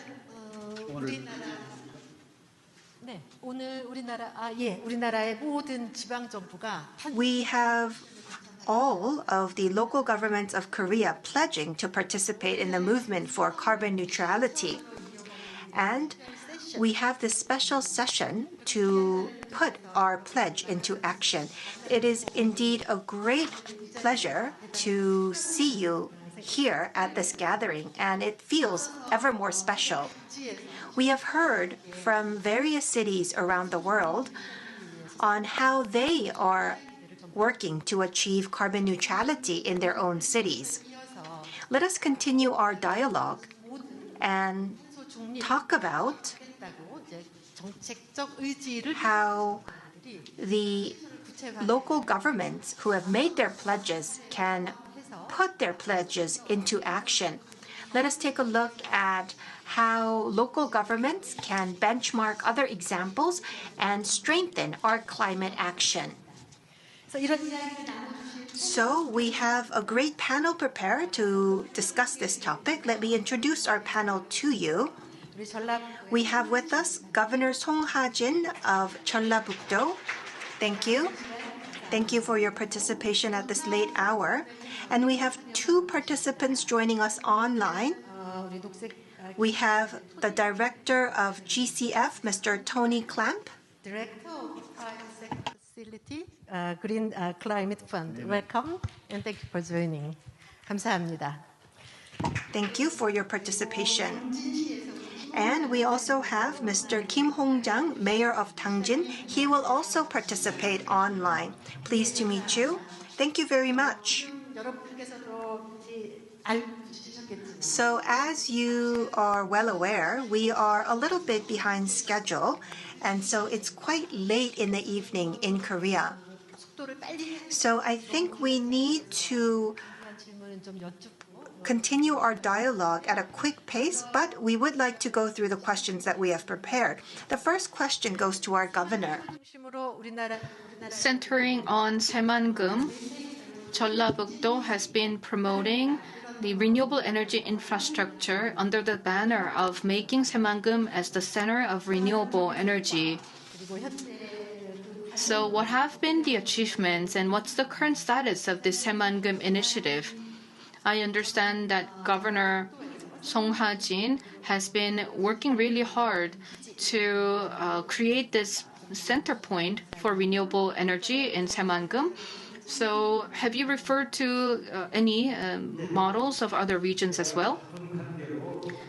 I understand that we're running behind schedule, so I'd like to make my remarks brief.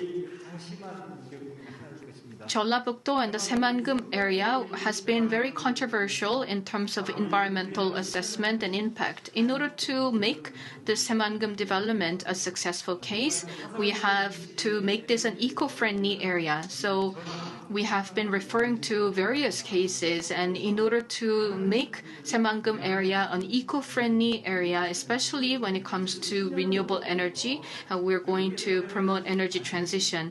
In order to do so, we have studied many overseas cases. For instance, the city of Malmö in Sweden, and other exemplary cities in many different countries. We visited them and we learned lessons from their experiences. I will not go into too much detail, but in 2017, when the current administration took office, there was a major shift in the energy policy, and there was an extensive support from the Ministry of Trade, Industry and Energy regarding Saemangeum. So there was a special attention provided by President Moon for Saemangeum, and there was this commitment to make Saemangeum a center place for renewable energy in Korea. And in this process, the key challenge was obtaining public acceptance, because there were concerns expressed by fishermen and members of the fishing villages when it comes to building renewable energy power plants. Our plan is to build a 5 gigawatt power generation facilities. And of course, many local residents were concerned about a loss in their income when offshore wind plants are built off the coasts of their villages. And it took a lot of effort at the political level, especially the National Assembly. And at that time, the representative member was ENG. It's not only the issues of Jeollabuk-do, but there were many local residents of Gochang County and Busan County, as well as representatives from the Ministry of Oceans and Fisheries and the Ministry of Industry and Trade and Energy. We created a public-private consultative body since July last year, and we have had numerous consultative meetings and deliberations. And this was the only way to obtain public acceptance. You need very close communication with the local residents.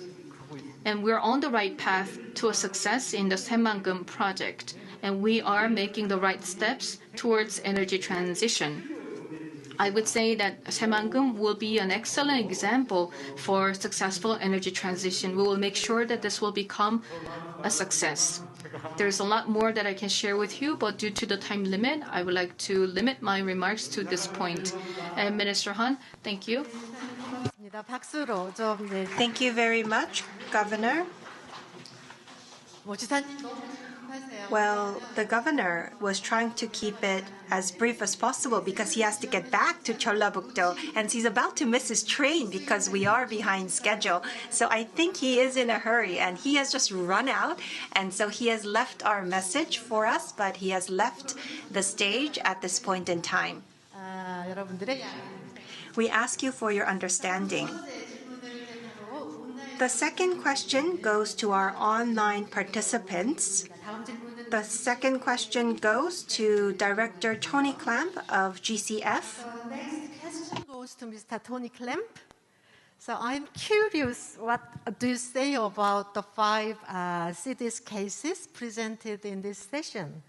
And I wonder whether GCF could be a vehicle for cities to accelerate climate actions in their own cities, and at the same time to disseminate and share the successful cities' experiences in other cities.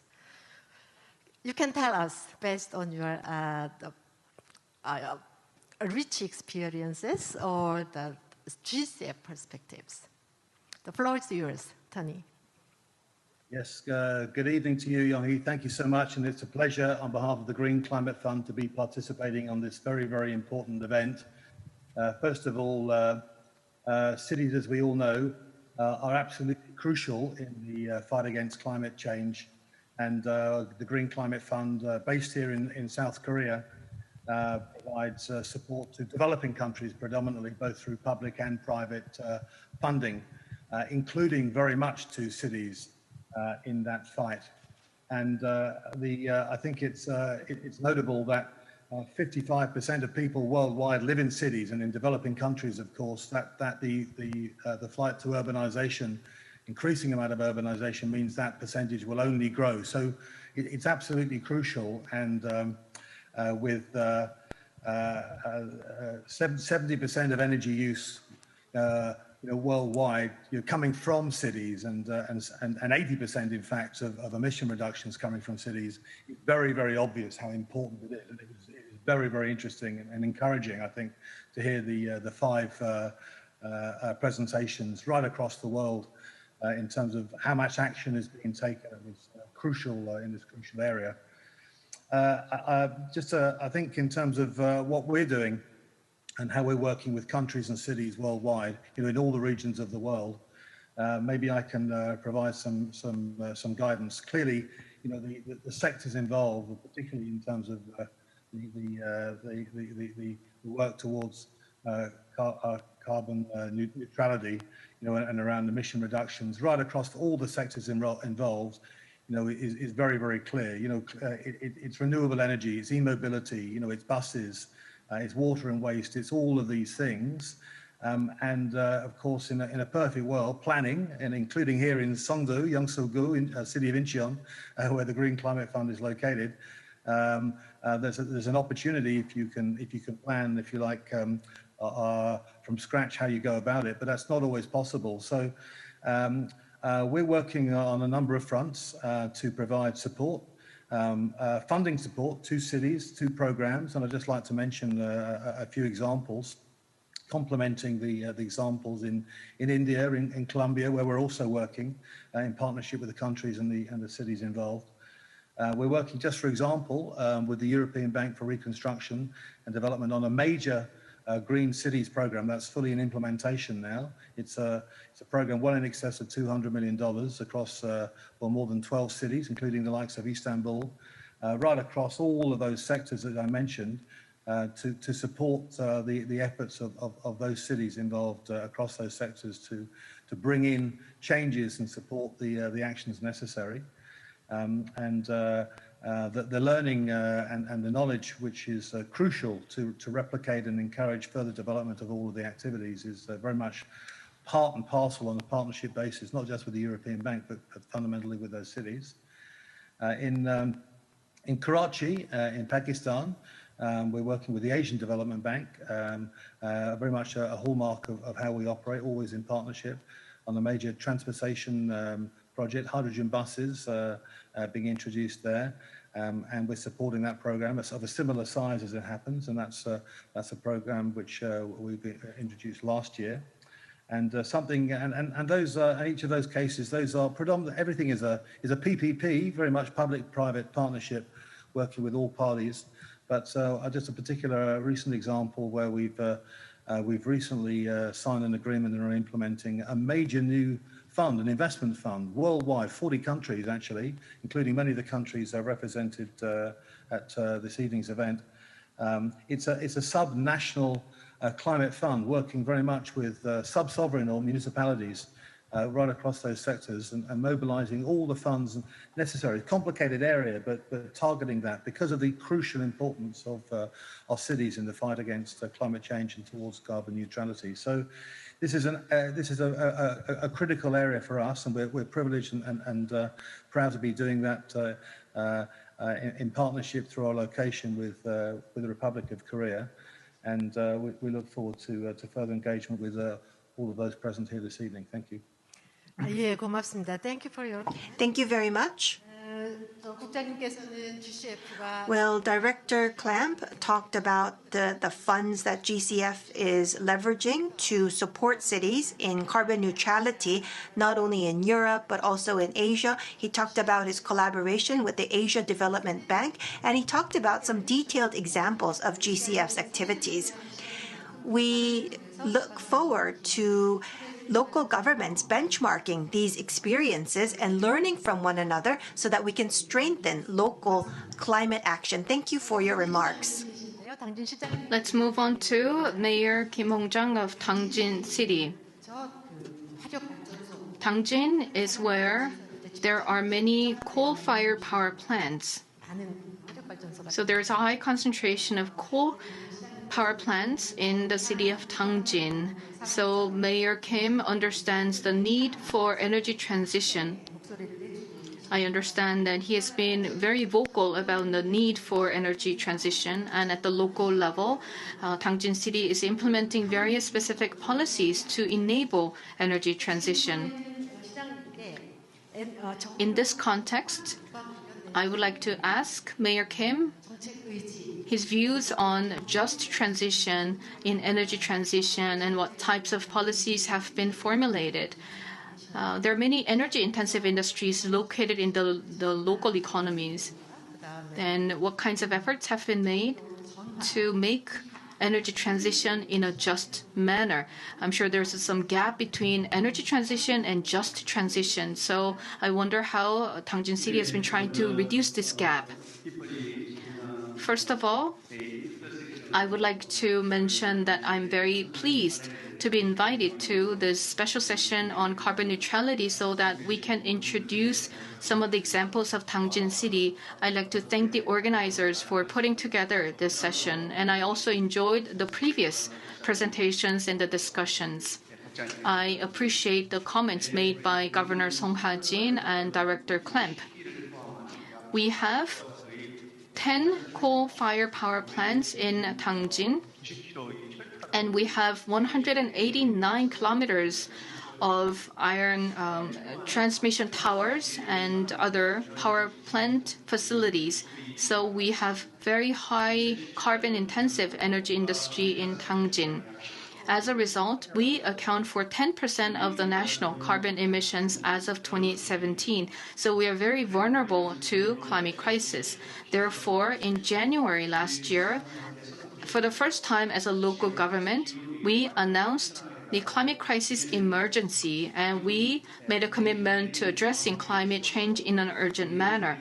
We have created the Green New Deal Comprehensive Plan for Dangjin City so that we can achieve a just and efficient energy transition. According to the 9th Basic Power Supply and Demand Plan, there will be a transition from coal-fired power plants to LNG-fired power plants on a gradual basis from 2029 till 2046. But we have to do more because the entire world is pushing for carbon neutrality. Although LNG is cleaner than coal, this is still not sufficient. And it is not sufficient to meet the demand of the public, and it is not sufficient to comply with the global standards. So we are going to constantly consult with the central government to make a quick transition to renewable energy and other new forms of energy. However, we also have to be careful in making this energy transition. The first and the second Boryong coal-fired power plants were closed down in last year. And because of the closure of these power plants, there was a big shock to the local economy. So we have to take this into account. When you define a just transition, it means that in the process of transition, we need to guarantee employment and training for those who were employed by the carbon-intensive industries. We also have to come up with an industrial structure that will consume less energy and is more eco-friendly. And we also need climate adaptation policies to support the vulnerable members of the society, including the elderly. And we also need a social paradigm shift in order to make contribution to sustainable development, where we will promote harmony between the humans and nature. We still have a long way to go, but in Dangjin City, we have the training programs for those who are employed in the carbon-intensive industries, and we have the RE100 industrial complex and the energy sector Green New Deal industry expansion and support for energy vulnerable members of the society. We also are trying to ensure that there will be this philosophical change so that we can embrace just transition among the citizens, and we will make sure that our citizens will not incur any losses in this process of the transition. So thank you for your remarks. And I was very impressed by the bold actions taken by Dangjeon City. In order to carry out innovative policies, you need to get the support and participation of the citizens. If there's no support or participation of the citizens, your policies will not be successful. In Dangjeon City, compared to other regions, Dangjeon City has bold and ambitious energy policies. And how have you been communicating with your citizens, and how have you been gaining support and participation of the citizens? Since the outbreak of the COVID-19 pandemic, the Green New Deal has been implemented, and many countries have announced carbon neutrality 2050. But many countries have just made the declaration without specific action plans. We really have to make sure that the voices of those who will be negatively affected by carbon neutrality need to be heard. We have about 8 years left before 2030, but climate change will not wait for us. So we have to talk with the citizens in order to come up with a specific strategy. Now we have the Carbon Neutrality 2050 Green New Deal Citizen Participation Project in Dangjeon City. We are going to focus on just transition, economy, industry, renewable energy, coal phasing out, mobility, transportation, agriculture, and resource recycling. So there are 10 sectors, and the citizen members of this task force team have made 25 policy suggestions, and they have come up with 87 specific action plans, and they all aim to reduce carbon emissions and create new jobs. And also, this new task force team, with the participation of the citizens, will make sure that no one is left behind in this process. There will be a lot of close interaction with the citizens in this process. And there will be more participation of the citizens in the decision-making process. And there will be more channels through which citizens can make suggestions and they can participate in the implementation process. And for the past 3 years, we have been operating the Regional Energy Center. This is the first of such case in Korea. And the local energy center is a venue for communication and providing support for the local residents in LNG transition or energy transition. Also, this is a place where there will be coordination and coordination of the various stakeholders and addressing any conflicts or tension. When you think about local or regional energy projects or Green New Deal projects, it is not just about profitability of such projects, but also rather it is about getting the acceptance of the citizens and how to resolve conflicts in the process. Therefore, it is important and helpful to create an intermediate organization that can stand in between the government and the citizens. And this intermediary organization can carry out awareness promotion campaigns as well. Thank you. Thank you very much. As you have mentioned, local governments need to become responsible for achieving carbon neutrality through their implementation. Well, I regret that we need to close our discussion at this point in time. So from the beginning until now, we have been able to discuss examples of not only Korea but around the world concerning the efforts of local governments and the determination of the local governments to achieve carbon neutrality. The international society talks about multi-level action. This means that we need organic collaboration between the central government and the local government in order to achieve the goal of carbon neutrality. We need to make sure that along with the citizens, the local governments need to work on their strategies for carbon neutrality. And the efforts of the local government alone will not be enough. We will need to walk together side by side with the local government and the central government working together. We need the support of the Ministry of Environment for the local governments so that we can continue on our path of carbon neutrality. We need to go beyond our pledges. We need to become more responsible in our execution of our efforts for carbon neutrality. We hope that today will be a starting point for a more sustainable world. Thank you very much to the presenters and our panelists. Thank you very much for joining us until this late hour. 네, 차장을 맡아서 함께해 주신 Thank you very much, Moderator Yeon-hee Park, as well as Governor Song Ha-jin, Director Klemp, and Mayor Kim. Thank you for your contribution. We are having the special session on local action and global change in order to discuss the role of local governments towards global carbon neutrality. We have had very interesting and inspiring discussions and presentations.